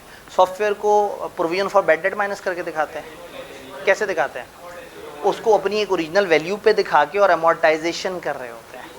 अमोर्टाइजेशन की मोटी मोटी बातें पता है तो आपने पेपर में लिखना है कि हम चेक करेंगे कि ये कितने ईयर इसकी लाइफ है, हम इसकी लाइफ को समझने की कोशिश करेंगे। अगर वो हमारे जहन में नहीं आ रही तो इतनी सोच लेंगे, जहन में इसका क्या रूल है? अगर एक सॉफ्टवेयर है और मुझे पता ही नहीं है कि इसकी लाइफ 50 साल है, 100 साल है, 150 साल है, अब क्या करूं? इसमें इन्होंने कहा, एक भाई ने कहा इस पे इम्पेयरमेंट टेस्ट लगाएंगे जी। एक भाई ने कहा 25 साल से ऊपर नहीं उसको वो करेंगे। एक भाई ने कहा एक्सपर्ट से पूछ लेंगे तुम बता दो, हमारे यहाँ तो अकाउंटिंग भूली हुई है। तो भाईजान एरिया देने से पहले उसकी अकाउंटिंग भी तो पता होनी चाहिए ना। ये एरिया हमने क्लास में इसलिए होल्ड कर लिया था कि तब तक लोगों ने स्टैंडर्ड नहीं पढ़ा था, लेकिन अब तो पढ़ लिया है। तो क्या कहता है एरिया? अगर उसकी लाइफ डेफिनेट है, अगर डेफिनेट है तो एक बहुत बड़ा फ्लो चार्ट ये बताने की कोशिश कर रहे हैं, ठीक है, लेकिन मेरा सवाल ये है कि अगर डेफिनेट नहीं है तो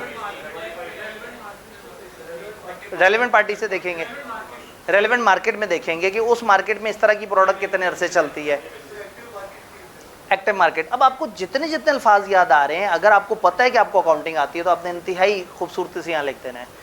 और कितना ही मज़ा है कि आप कहें कि हम ये चेक करेंगे कि उनकी वैल्यू सही हुई भी है नहीं हुई, जिसके लिए हम रिसर्च और डेवलपमेंट एक्सपेंडिचर की सेग्रीगेशन देखेंगे, और एग्जामिनर का दिल बाग बाग हो जाए जब उसे आप कहेंगे कि ये 5 या 6 शर्तें होती हैं, ये हम देखेंगे। अमाउंट उसकी रीजनेबली मेजर हो रही है या नहीं हो रही, क्या उससे हमें इतनी वो यूज़फुल फ्यूचर में इनफ्लो आ रहे हैं या नहीं आ रहे, क्या हम उसको एस्टिमेट सही से कर सकते हैं या नहीं कर सकते, वो आपको निशानियाँ पता है। अभी वैल्यूएशन और एलोकेशन में क्या फ़र्क होता है, असल में ये कंपाउंड वर्ड है, एक्यूरेसी, वैल्यूएशन एंड एलोकेशन। मैं एग्जांपल दूंगा नॉन करंट एसेट की। नॉन करंट एसेट का कैरी डाउन बैलेंस है, ये उसकी वैल्यूएशन है। इसमें एलोकेशन हुई हुई है डेप्रिसिएशन की, इसमें एलोकेशन हुई हुई है एडिशंस वगैरह की। एक्यूरेसी क्या है, एडिशन सही अमाउंट पे रिकॉर्ड हुई हो, एलोकेट हुई हो उसको, और एंड पे जो वैल्यू निकली हो। तो इसका मतलब है कि ये एलोकेशन मुख्तलिफ क्लास ऑफ ट्रांजेक्शन उठ के एलोकेट हो रही होती हैं।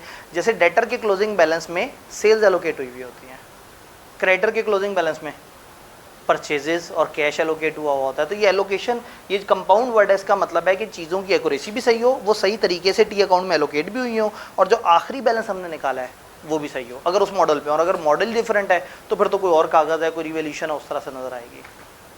तो यहाँ आप उसकी अकाउंटिंग लिखने के बाद कहेंगे कि हम ये देखेंगे, और जो जो जिन जिन जगह पे ये शर्तें पूरी हो रही हैं, हम उस अमाउंट को देख लेंगे कि वो अमाउंट ठीक है या नहीं। बात समझ आई। राइट्स, वो सॉफ्टवेयर मेरा है। सॉफ्टवेयर मेरा 2 वजह से हो सकता है, या मैंने ख़रीदा है या मैंने बनाया है। अगर ख़रीदा है तो कौन सा कागज़ बताएगा मेरा है, परचेस इनवॉइस, और जिसमें लाइसेंस उसने मुझे दिया होगा। और अगर मैंने बनाया है तो कौन सा कागज़ बताएगा कि ये मेरा सॉफ्टवेयर है। उसका कोई पेटेंट रजिस्टर कराया होगा, उसको कहीं किसी अथॉरिटी के पास रजिस्टर कराया होगा, उसको कहीं क्लेम किया होगा कि हमारा डेवलप सॉफ्टवेयर है। तो जब आपने क्लेम किया है तो फिर आप उसको कंट्रोलेबल एसेट कहेंगे। अगर क्लेम नहीं किया तो आपका कंट्रोलेबल एसेट नहीं है। क्लासिफिकेशन, सॉफ्टवेयर को हार्डवेयर के अंडर दिखाएंगे नहीं, सॉफ्टवेयर को इंटेंजिबल का एक अलग पोर्शन होगा, वहाँ से दिखाएंगे, और इसको दिखाते हुए वहाँ अगर इसमें कोई अमोर्टाइजेशन है तो उससे नेट करके दिखाएंगे। प्रेजेंटेशन में अगेन हम कहेंगे IAS 38 ने हमें कहा है कि आप ये वाली बात लिखो, उसकी अमोर्टाइजेशन के बारे में बात लिखो, और उसके बारे में ये 2-3 चीज़ें हैं ये लिख दो। अगेन अगर तो वो 2-3 चीज़ें आपको एक्सप्रेसली पता हैं तो लिख के फ़ख्र महसूस करें। अगर नहीं याद आ रही तो कहें IAS 38 की डिस्क्लोजर रिक्वायरमेंट को हम कंफर्म करेंगे कि इन्होंने फॉलो किया या नहीं किया। एरिया कोई भी हो सकता है, अगर आपको उसकी अकाउंटिंग पता है ना तो फिर आप उसके ऑडिट कर सकते हैं। कोई पुट्ठा सा एरिया जी, प्रोविजन, किस चीज़ की प्रोविजन, कंटिंजेंसी, कंटिंजेंट लाइबिलिटी, ठीक है जी। कंटिंजेंट लाइबिलिटी एसेट है, इक्विटी है, लाइबिलिटी है, क्लास ऑफ ट्रांजैक्शन है, लाइबिलिटी है। एग्जिस्ट कर रही है या नहीं कर रही। एक मैं क्लाइंट के पास गया, उन्होंने कहा कंटिंजेंट लाइबिलिटी हमारे ऊपर लीगल केस हुआ हुआ है, हम हार भी सकते हैं जीत भी सकते हैं, ठीक है। नंबर 1 एग्जिस्ट कर रही है नहीं, कैसे पता लगेगा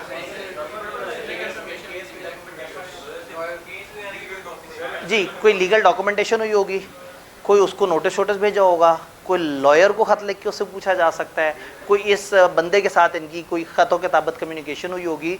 अगर बहुत बड़े लेवल का झगड़ा नहीं है तो शायद मैं उस बंदे को ख़त लिख के भी उससे पूछ लूँ कि भाई आप बता दो कि इनका आपका कोई डिस्प्यूट है ये वाला।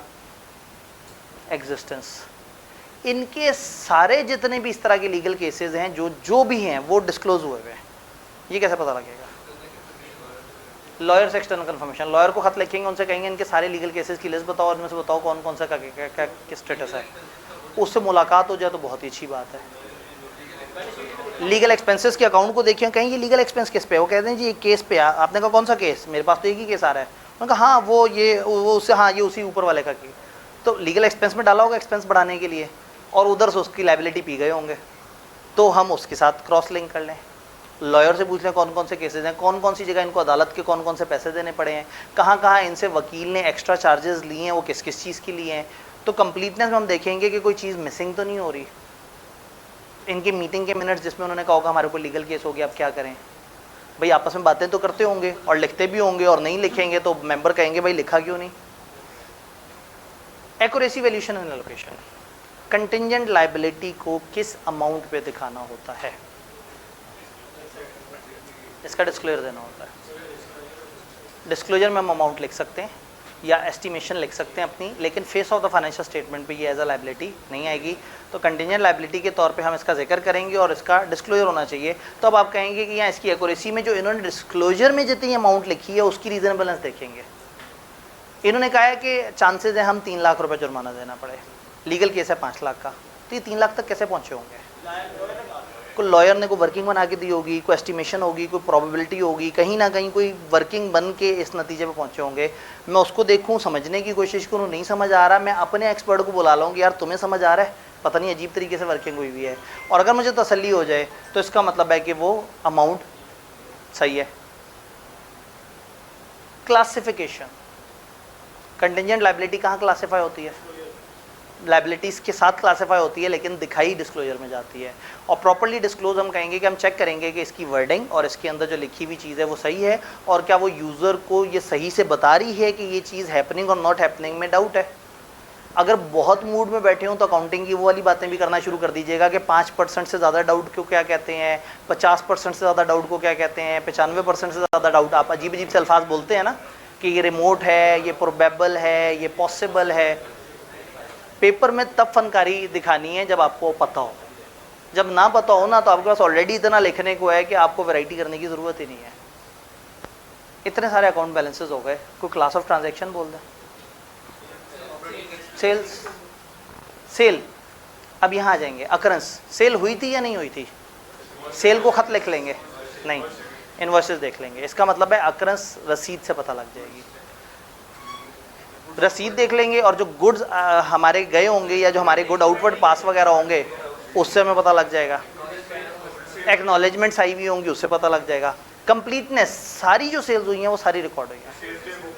Cell day book, control account के साथ उसकी रिकन्सिलिएशन, जो गुड डिस्पैच नोट्स हैं उसकी रसीदों और सेल्स ऑर्डर के साथ सबको क्रॉस लिंक करेंगे, कहीं ना कहीं कोई ना कोई गैप हमें पता लग जाएगा। ठीक है, एक ऑर्डर आया हुआ है और ये कहते हैं सेल नहीं हुई, तो हम कहेंगे ऑर्डर आया हुआ है तो कस्टमर ने उसके बाद आपसे लड़ा क्यों नहीं, तो शायद उन्होंने सेल कर दिया उसे लेकिन रसीद नहीं दिखा रहे, तो इन डॉक्यूमेंट्स को रिकनसाइल कर लें। अब इतनी बातें नहीं करेंगे, एक्यूरेसी करेंगे, सेल्स की अमाउंट एक्यूरेट है या नहीं। सेल डे बुक से थोड़ा सा आपको पता लगेगा, सैंपल पे कुछ सेल्स पकड़ के उनकी कैलकुलेशन को कंप्यूट करने से पता लग जाएगा, एक्सटर्नल कंफर्मेशन से आपको कुछ चीज़ें पता लग सकती हैं, कुछ रिकनसाइल कर लें आप। ओपनिंग क्लोजिंग स्टॉक को आप वो टी अकाउंट बनाए, ओपनिंग इतना था, क्लोजिंग इतना था, इतनी परचेज है, इतना लॉस है, तो इतनी सेल होनी चाहिए, उसको आप, ये एनालिटिकल प्रोसीजर है कि आपने मैथमेटिकली उसका एक गैप निकाल लिया। और गुड डिस्पैच नोट वगैरह, उसमें उसकी अमाउंट्स का आइडिया हो सकता है। जो कैश आया होगा उसके अगेंस्ट अभी नहीं, असल में प्रॉब्लम ये है कि जब डेटर पैसे देता है तो सम टाइम वो इनवॉइस बाय इनवॉइस नहीं देता, वो 2-3 इनवॉइस के इकट्ठे भी दे देता है। डेटर के अकाउंट को देख लेंगे, उस डेटर को उसके साथ क्रॉस लिंक करके देख लेंगे। इसका मतलब आपने सैंपल पे 20 सेल्स उठाई तो उन 20 सेल्स को तो जाके लेजर में देखें ना, सेल के अपने लेजर में देखें, डेटर के लेजर में देखें, इनके एग्रीमेंट तो देखें, क्योंकि आपने काम तो कंपोज करना है ना सैंपल पे। कट ऑफ, कट ऑफ ये एक यूनिक चीज़ है। कट ऑफ का मतलब है मेरे साल की सेल, तो साल के स्टार्टिंग मंथ की सेल को हम एनालाइज करेंगे कि कहीं कोई पुरानी सेल, पिछले ईयर की सेल तो नहीं क्लासीफाई हो गई। सेम गोज विद साल के एंड वाले मंथ की आखिरी 8-10 दिन की ट्रांजैक्शंस को ध्यान से स्कैन करेंगे कि कहीं आगे तो नहीं चली गई, यहाँ रुकना नहीं है। अगले साल के शुरू के 8-10 दिन को स्कैन करेंगे कि कहीं हमारा भाई यहाँ तो नहीं रह गया, तो जो उनका भाई हमारे पास आ गया वो उन्हें वापस कर देना है, और जो हमारा भाई वहाँ पर रहा है उसे पकड़ के अपने पास लेके आना है। तो आपने ईयर एंड से पहले और बाद में अच्छी तरह से समझना है कि मतलब कहीं इस तरह से तो मसला नहीं। अब पता नहीं मेरे जुमलों में से जूम नहीं आपने क्या अल्फाज निकाले, हमारा कोई भाई कहीं और रह गया हो तो वो इधर ले आना है, हमारे पास कोई एक्स्ट्रा भाई हो तो वो कहीं और भेज देना है। तो ठीक है जी, ये आप लोग खुद ही से पता नहीं क्या सोचना शुरू कर देते हैं जी। क्लासिफिकेशन, हाँ, ये एक्स्ट्रा भाई कौन हो सकता है? एसी सड़क पे कोई एक्स्ट्रा भाई हो और वो सोचेंगे ठीक है जी अब उधर इतना बड़ा गैप है तो मैं वहाँ चला जाऊँ। अब इससे बड़ा हिंट मैं और क्या दूँ? अब मतलब मैं इससे बड़ा हिंट और क्या दे दूँ? अब इससे ऊपर तो दिमाग लड़ाए ना। ठीक है जी, क्लासिफिकेशन अब पता लगेगा रात में जो है ना, जब आप हाफ सीए देखने के बाद फ्री होंगे तो फिर अगला काम ये सोचने का होगा, पढ़ाई तो सबसे आखिरी चीज़ है ना क्लास। आप ऐसे काम हमेशा रिजल्ट के आसपास किया करें जब टेंशन हो रही होती है, या नहीं तो बात ये है कि आप मर तो नहीं जाएंगे ना, वो ड्रामा भी नहीं मर जाएगा। कुछ 1.5 महीने बाद तसल्ली से उस ड्रामे को तब देखें जब देखने का मज़ा भी आए। अभी वो ड्रामा देखते हैं किताबें याद आती हैं, किताबें देखते हैं ड्रामा याद आता है। तो अपने आप को गोइंग कंसर्न मान लिया करें। अल्लाह सेहत दे, ज़िंदगी दे आपको, अभी पेपर दे दें, पेपर के बाद इंशाल्लाह ज़िंदगी होगी और वो चीज़ मौजूद होगी, आप उस वक्त देख लीजिएगा। क्लासिफिकेशन और प्रेजेंटेशन, सेल्स को एसेट्स में क्लासिफाई करना चाहिए। सेल्स को कैश और क्रेडिट दोनों सेल्स को अलग अलग तरीके से दिखाना चाहिए, और सेल्स में अगर बहुत सारे तरह के आइटम है तो उनको अलग अलग कैटेगरीज में भी, मेन कैटेगरीज में दिखा दें। तो सेल्स दिखाएं। प्रेजेंटेशन, सेल्स की प्रेजेंटेशन कैसे होती है? ओए होए होए, अब तो आप लोग IFRS पढ़ के बैठे होंगे, रेवेन्यू रिकग्निशन तो आपकी रगों में बह रहा है। क्या होते हैं उसके डिस्क्लोजर्स? नहीं याद आ रहे तो कह दें IFRS 15 की कंप्लायंस चेक कर लेंगे, और अगर याद आ रहे हैं तो लिख दें, और अगर IFRS भी याद नहीं आ रहा कि सर ने पता नहीं अजीब सी बात कर दी, रिपोर्टिंग फ्रेमवर्क, एनीथिंग, मतलब कुछ भी। एक भाई ने बोला था ऑपरेटिंग एक्सपेंसेस, ऑपरेटिंग एक्सपेंस हुए थे या नहीं हुए थे? हमारे जनरेटर में तेल डाला था या नहीं डाला था? हमने किराया दिया था या नहीं दिया था? हमने बिजली का बिल दिया था या नहीं दिया था? कैसे पता लगेगा? रसीद, कागज। एक बात समझ आ गई, अकरंस में हमेशा कागज देख रहे हैं तो अकरंस का टोटका प्रोसीजर है, सोर्स डॉक्यूमेंट देख लो जी। हाँ, अब कागज फेक भी तो हो सकता है, हम कागज देख ही इसलिए रहे हैं कि कागज देखें कागज कहाँ से आया है, फिर उसकी पेमेंट को चेक कर लें। यानी फिर सिर्फ कागज नहीं देखेंगे, फिर उससे रिलेटेड जो भी उसकी ट्रांजैक्शन है उनको देखने की कोशिश करेंगे। फिर हमारा एक आउटफ्लो हुआ होगा, उसको देख लें, तो अकरंस पता लग जाएगी रसीद से। कंप्लीटनेस, सारे बिजली के बिल, सारे किराए, सारे खर्चे एक्सपेंसेस में नजर आ रहे हैं। एक्सपेंसेस की लिस्ट लें, अंडरस्टैंडिंग डेवलप करें कि कितने खर्चे होते हैं। क्या पिछले साल खर्चे हुए होंगे? उसके लाइन आइटम भी आ रहे होंगे।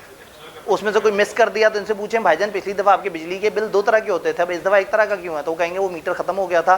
तो पूछें वो मीटर कब ख़त्म हुआ था, कौन से मंथ में ख़त्म हुआ था, कब से बिल आना बंद हो गया था। यानी कि अब आपने इंश्योर करना है कि क्या सारी चीज़ें रिकॉर्ड हुई हुई हैं। कट ऑफ, बिल है जून का, दिया है जुलाई की 15 को, बिल किसका है? तो इसका मतलब यहाँ एक्रूवल्स वगैरह को समझना होगा, ईयर एंड के आसपास देखना होगा कि कौन से खर्चे हैं जो इस वक्त। तो यहाँ कट ऑफ इंपॉर्टेंट हो जाएगा, क्योंकि बिलों में यूटिलिटीज़ में अक्सर होता है कि 1 महीना आगे पीछे कुछ चीज़ें एडवांस में चल रही होती हैं, कुछ एक्रूवल में चल रहे होते हैं। क्लासिफिकेशन, ये एक्सपेंसेस ऑपरेटिंग जो है ये हमें देखना होगा कि ये किस नौइयत के हैं। अगर एक्सपेंस आपका कोई मैन्युफैक्चरिंग टाइप का है तो फिर आपने उसको ऑपरेटिंग नहीं कहना, वो जाएगा आपके कॉस्ट ऑफ गुड मैन्युफैक्चर्ड में, और जो अदर एक्सपेंसेस हैं वो आएंगे नीचे एडमिन वाले में। तो आप एक तो इस क्लासिफिकेशन को देखेंगे कि सही जगह है। प्रेजेंटेशन में आप कहेंगे कि जी हम एक्सपेंसेस जो हैं उनको एक कैटेगरी बना देंगे, जो छोटे छोटे एक्सपेंसेस उनको जोड़ के अदर कह देंगे, और जो बड़े बड़े एक्सपेंसेस उनको लाइन्स बना के दिखा देंगे। तो एनी एरिया, मैं सिर्फ एक लास्ट एरिया आपसे कहूँगा कि कोई लास्ट एरिया आपकी अपनी ख्वाहिश, इंटरेस्ट इनकम। इंटरेस्ट इनकम है क्लास ऑफ ट्रांजैक्शन, हुई थी या नहीं हुई थी? लोन का एग्रीमेंट हुआ होगा। अब इंटरेस्ट इनकम है तो हमने लोन दिया होगा, हमने कहीं ऐसी इन्वेस्टमेंट की होगी जिस पे तो एक कागज़ होगा जिस पर कागज़ पे लिखा होगा हम पैसे कितने दे रहे हैं और उस पैसे पे किस रेट पे हमें मिलेगा। अभी मैं अमाउंट वेरीफाई करने की बात नहीं कर रहा, अभी हमने देखना है हुआ था या नहीं हुआ था अकरेंस। कंप्लीटनेस, सारी इंटरेस्ट इनकम्स हमने अकाउंट फॉर कर लिए हैं। अब ये इंटरेस्ट इनकम का हमारे अलावा किसी और को भी पता होगा जो हमें इनकम दे रहा है, जिसने हमारे साथ एग्रीमेंट किए हैं, या जिन जिन बैंकों में हमने डिपॉजिट रखवाए हैं। तो सारे बैंकों को जो हम खत लिख रहे हैं उनसे कहें ज़रा ये बताएं इनका कोई डिपॉजिट अकाउंट तो नहीं जो आप इनको इंटरेस्ट देते हो। इनके जितने भी बड़े एग्रीमेंट हैं उनको देख लें, इनके जितने भी बड़े इनफ्लोज हैं अदर देन सेल्स उनको ध्यान से देख लें कि ये किस वजह से आ रहे हैं। एक्यूरेसी, इंटरेस्ट इनकम फार्मूला आपके पास मौजूद है, कॉन्ट्रैक्ट मौजूद है, इंटरेस्ट का रेट मौजूद है, खुद से रिकैलकुलेट करके देख लें। उनकी कैलकुलेशन को मतलब खुद से रिकैलकुलेट करके देख लें जो उन्होंने बनाई हुई है, नहीं तो खुद से कुछ एनालिसिस कर लें कि अगर साल के शुरू में इतना हो, दरमियान में इतना हो, ये रेट हो, साल में इतना चेंज हो गया हो, प्लस माइनस करके आप बहुत ही करीब की फिगर तक पहुंचने की कोशिश करें। अगर बड़ा एरिया है तो वाई नॉट कि आप एक्सेल पे उसको पॉइंट डेसिमल लेवल तक एक्यूरेट कैलकुलेट कर लें। कट ऑफ यहाँ इंपॉर्टेंट होगा कि वो इन्वेस्टमेंट कब तक पड़ी रही और इन्वेस्टमेंट पे इंटरेस्ट का साइकिल क्या था, महीना ख़त्म होने से पहले मिलता, मतलब महीना ख़त्म होने के बाद मिलता था, जब मिलता था वो अगले महीने को मिलता था। फॉर एग्जांपल अक्सर बैंक क्या करते हैं कि वो पूरे महीने का जो इंटरेस्ट है वो आपको अगले महीने की 5 तारीख को क्रेडिट करते हैं आपके अकाउंट में, तो आया 5 तारीख को है लेकिन है पिछले महीने का। तो अब कट ऑफ में देखना होगा ईयर एंड के आसपास की ट्रांजेक्शन्स को कि हम, वही वाली बात है, हमारा कोई भाई आगे तो नहीं चला गया और कोई भाई बिला वजह पीछे तो नहीं आया हुआ। इसका मतलब है जब पहला दिन होगा, जब 1 जुलाई पे आप बैठे होंगे तो 5 जुलाई को भी एक इंटरेस्ट आया होगा, किसी और का भाई आपके पास आया हुआ था, उसे छोड़ दें, और आपका भाई कहीं और चला गया था, आपका 30 जुलाई वाला भाई जो है वो 30 जून वाला भाई 5 जुलाई पे चला गया था अगले साल में, उसे पीछे पकड़ के लेके आए। तो साल के स्टार्ट के आसपास के लेजर, साल के एंड के आस, तो कट ऑफ जब भी आप कह सकते हैं हम साल के स्टार्ट और एंड के लेजर को स्कैन करेंगे। कट ऑफ का एक बड़ा मशहूर ज़माना प्रोसीजर होता है, उसको हम कहते हैं कट ऑफ टेस्टिंग। जब वो आपको पूरा समझ आ जाएगा तो आप कट ऑफ को देख के कभी गंदा मुंह नहीं बनाएंगे, आपको होगा कि इसमें तो मैं 25 लाइनें लिख सकता हूँ।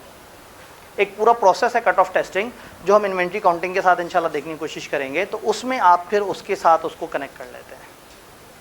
क्या ये सारी बात यहाँ तक जो हो रही है समझ आ रही है? क्लासिफिकेशन, इंटरेस्ट इनकम को मेन इनकम में मर्ज कर देंगे, इंटरेस्ट इनकम को डेटर से नेट करके दिखाएंगे, अदर इनकम में दिखाएंगे। तो आप कहेंगे पहले ये चेक कर लें इसकी क्लासिफिकेशन एज अदर इनकम हो रही है नहीं हो रही। अच्छा ये भी देखना होगा इनका बिजनेस क्या है, अगर इनका बिजनेस ही इस तरह की इनकम्स है तो देखेंगे इनका बिजनेस कौन सा है, क्या उसे मेन इनकम में क्लासीफाई होना चाहिए या अदर इनकम में, और फिर देखेंगे उसकी प्रेजेंटेशन सही है या नहीं। अब अगर अदर इनकम पे आपने कोई स्टैंडर्ड नहीं पढ़ा तो आप कहेंगे जो फाइनेंशियल रिपोर्टिंग फ्रेमवर्क की रिक्वायरमेंट है, डिस्क्लोजर रिक्वायरमेंट, उसको देख लेंगे। जिसका कोई नहीं होता उसका IS 1 होता है, IS 1 ने ओवरऑल डिस्क्लोजर बताए हैं। जिसका कोई नहीं होता 4th या 5th स्केड्यूल उसके बारे में कुछ ना कुछ बता देता है, जनरल उसकी डिस्क्लोजर रिक्वायरमेंट। तो आप कह देंगे कि हम इनका फ्रेमवर्क के मुताबिक देख लेंगे कि वो पूरा हुआ या नहीं हुआ। मीन्स टू से कि सब्सटेंटिव प्रोसीजर बनाने के लिए किसी किताब को रट्टा मारने की ज़रूरत नहीं है, लेकिन क्योंकि आप घबरा सकते हैं, आप कहेंगे जी मेरा दिमाग इतना नहीं चलता। एक तो वो लोग जो कि कहते हैं मुझे कुछ नहीं समझ आ रहा, कम से कम इस सफ़े को रट्टा लगा लें। अकरेंस के typical procedure, inspection of supporting documentation, existence के typical procedure, physical verification, third party confirmation, accuracy के typical procedure, recalculation of amount, third party confirmation, analytical procedures. Accuracy valuation के टिपिकल प्रोसीजर, मैच करें amount invoices को, recalculate करें, year end के बाद के चीज़ों को रिव्यू करें और ज़रूरत पड़ने पे। तो तकरीबन हर एरिया के टिपिकल प्रोसीजर दिए हुए हैं। तो पेपर में कुछ नहीं तो आप इन लाइंस में से 80% लाइंस तो वैसे ही लिख देंगे जेनेरिक लैंग्वेज में। लेकिन आइडियल बात यह है कि यहाँ लिखा हुआ है सपोर्टिंग डॉक्यूमेंट अकरेंस में, तो बिजली के बिल को वेरीफाई करते हुए आप सपोर्टिंग डॉक्यूमेंट नहीं लिखेंगे, आप कहेंगे हम बिजली के बिल देखेंगे। सेल्स पे कहेंगे सेल की इनवॉइस देखेंगे।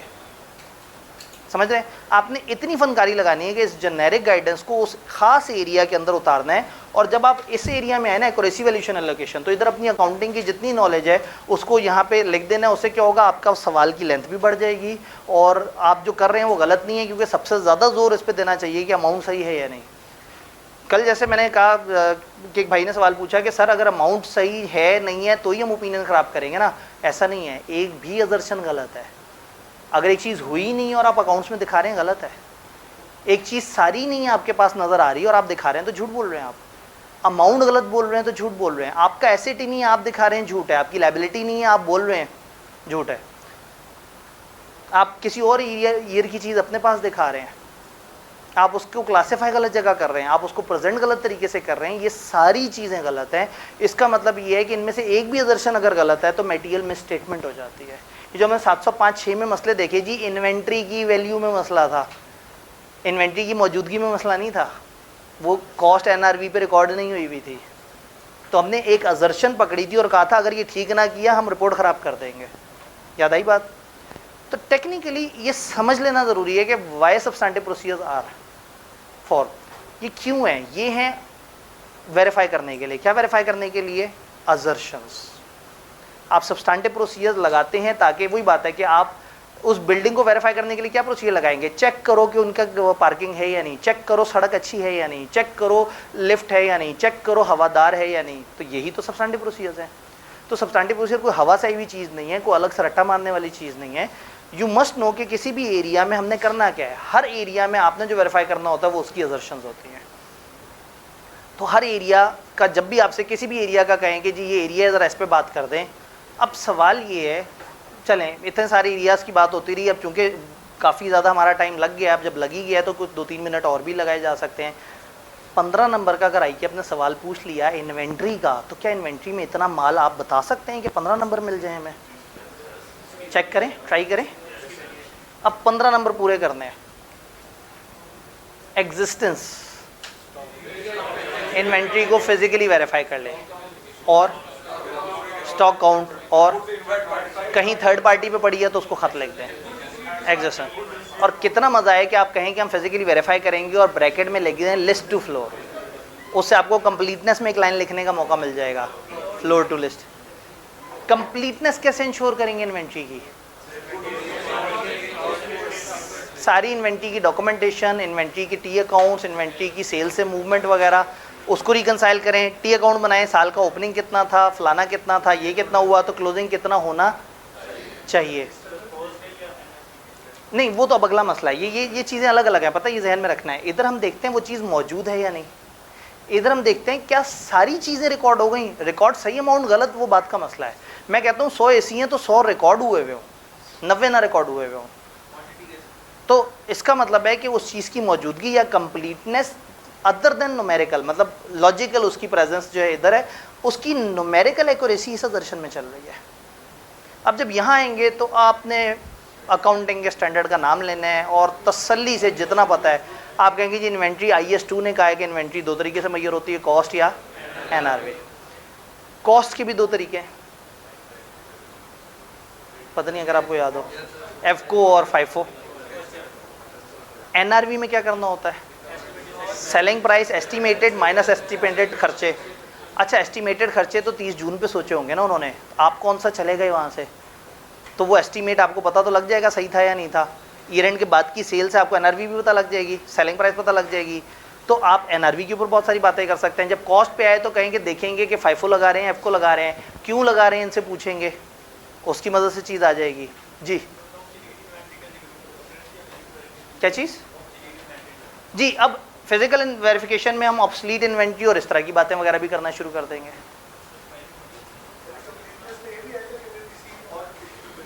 कंप्लीटनेस में ये हो सकता है कि हमारी कोई चीज़ कहीं और पड़ी हुई है या उनकी कोई चीज़ हमारे पास पड़ी हुई है, हमारे पास से, वही बात है, हमारे पास से निकाल दिया जाए और उनके, बिल्कुल।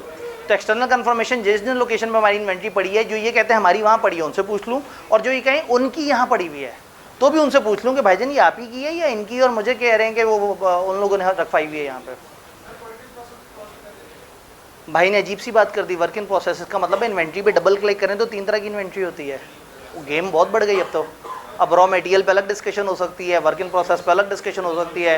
रॉ मटेरियल कितने रुपए का परचेज हुआ था, रॉ मटेरियल को आते हुए ट्रक का खर्चा कितना लगा था, होल्डिंग कॉस्ट, आपकी तो दुनिया ओपन हो गई, कॉस्ट अकाउंटिंग ओपन हो गई। वर्क इन प्रोसेस में जाएं, आप कहेंगे जी वो टी अकाउंट सही बना था या नहीं बना था, मटेरियल एलोकेट हुआ था, लेबर एलोकेट हुआ था, ओवरहेड एलोकेट हुआ था, स्टेज ऑफ कंप्लीशन कितनी थी, लॉस। आप तो जिसको जितनी कॉस्ट अकाउंटिंग आती है वो तो पागल कर देगा एग्जामिनर को।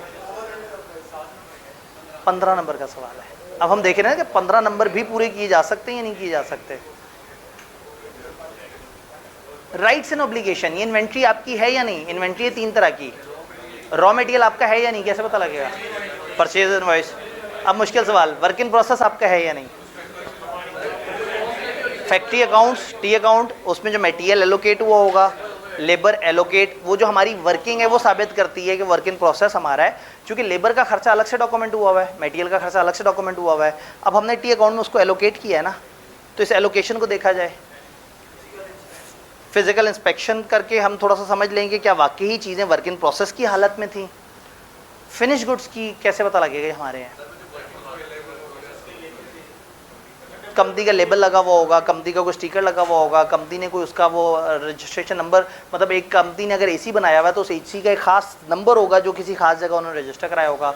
गाड़ी बनाने वाली कंपनी ने गाड़ी बनाई है तो उसका एक इंजन नंबर, चेसिस नंबर होगा, जिससे साबित होगा कि ये engine number, chassis number registered है इनके पास कि इन्होंने बनाया है। तो कुछ जगह पता लग जाएगा, कुछ जगह नहीं पता लगेगा। क्लासिफिकेशन एंड प्रेजेंटेशन, इन्वेंट्री को कहाँ क्लासीफाई करें? क्लोजिंग इन्वेंट्री को ट्रायल से उठाएं और अकाउंट्स में दिखा दें, ऐसे ही है ना? हाँ जी, मेरे जुमले पे एहतजाज ज़्यादा नहीं आया। ट्रायल से उठाएं और फाइनेंशियल में डाल दें। आप कहेंगे सर क्या बात करते हैं, ट्रायल में नहीं होती क्लोजिंग इन्वेंट्री, तो फिर टैली कैसे होते हैं अकाउंट्स? अगर ये ट्रायल में नहीं होती तो अकाउंट्स टैली कैसे होते हैं डेबिट क्रेडिट में? क्लोजिंग होती है, नहीं होती तो मैं तो ये कह रहा हूँ ना कि अगर नहीं होती तो फिर अकाउंट्स टैली कैसे होते हैं? भाई ट्रायल पूरा टैली आपने अकाउंट्स में डाला हुआ है और ऊपर से कहीं बाहर से लाके इन्वेंट्री भी डाल दी है तो आउट हो जाएंगे। एडजस्ट हो रही होती है, हम एक्सपेंसेस में से निकाल के उसको एसेट में लेके जा रहे होते हैं, यानी कि वो एक मूवमेंट है।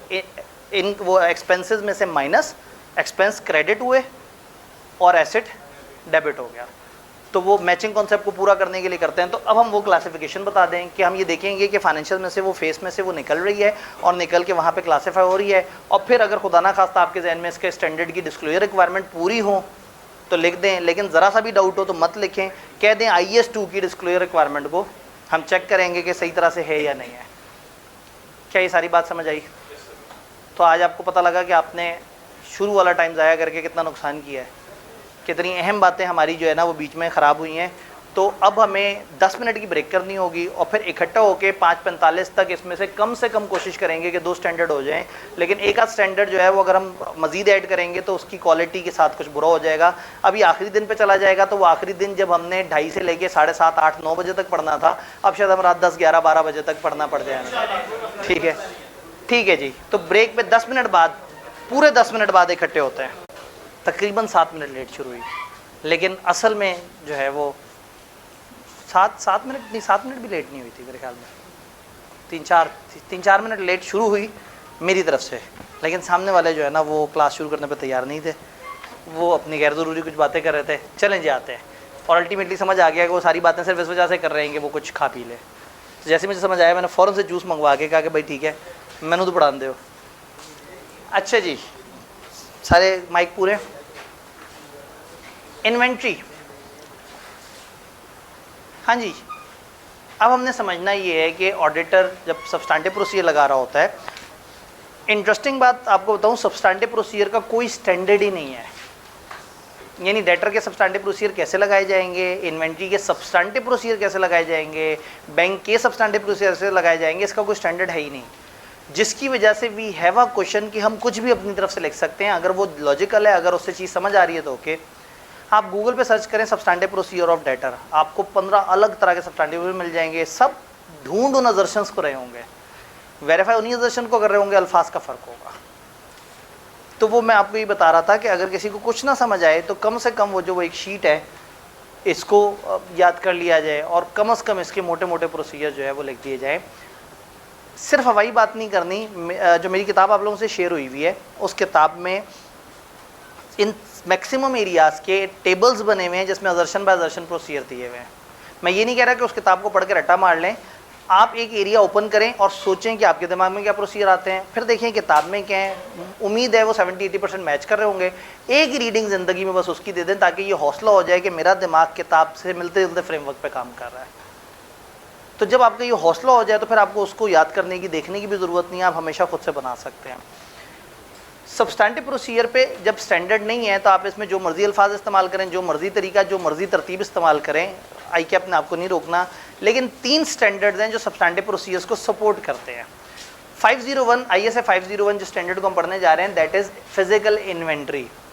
जब ऑडिटर जब इन्वेंट्री के सब्सटेंटिव प्रोसीजर लगाता है तो उसमें एक अहम प्रोसीजर होता है फिजिकल वेरिफिकेशन। उस अहम प्रोसीजर के अंदर क्या बातें सजेस्ट की हैं स्टैंडर्ड ने, बस सिर्फ ये स्टैंडर्ड वो बताएगा। यानी 501 is not talking about substantive procedure कैसे लगाना है। 501 इज़ टॉकिंग अबाउट ऑडिटर जिस दिन फिजिकल वेरिफिकेशन वाले दिन पहुंचता है उस दिन ऑडिटर को क्या क्या एहतियात करनी चाहिए और क्या क्या काम कर ले जिससे बड़ा फ़ायदा हो जाएगा। तो ये चीज़ समझना बड़ा ज़रूरी है कि ये मैनेजमेंट की जिम्मेदारी है कि वो फिजिकल इन्वेंट्री काउंट करेंगे। ये मैनेजमेंट की जिम्मेदारी है कि उन्होंने अपने अकाउंट्स को एक्यूरेट बनाना है। ये उनकी जिम्मेदारी है कि उनके अकाउंट्स में इन्वेंट्री की ट्रू फिगर आनी चाहिए। ये ऑडिटर की जिम्मेदारी नहीं है। ऑडिटर की क्या जिम्मेदारी है? ऑडिटर की जिम्मेदारी है कि एविडेंस हासिल करे कि क्या आखिरी दिन उन्होंने अपनी जिम्मेदारी अदा की या नहीं की। तो असल में इन्वेंट्री काउंटिंग हमारी जिम्मेदारी नहीं है, लेकिन उन्होंने अपनी इन्वेंट्री काउंटिंग की जिम्मेदारी सही से अदा की है या नहीं की, इस चीज़ को समझना वो हमारी जिम्मेदारी है। क्या बात समझ आई? तो ऐसे में इन्वेंट्री काउंटिंग जो है उस दिन वहाँ पे पहुँचें और उनकी चीज़ों को ऑब्जर्व करें तो हमें बहुत सारे एविडेंसेस मिल सकते हैं।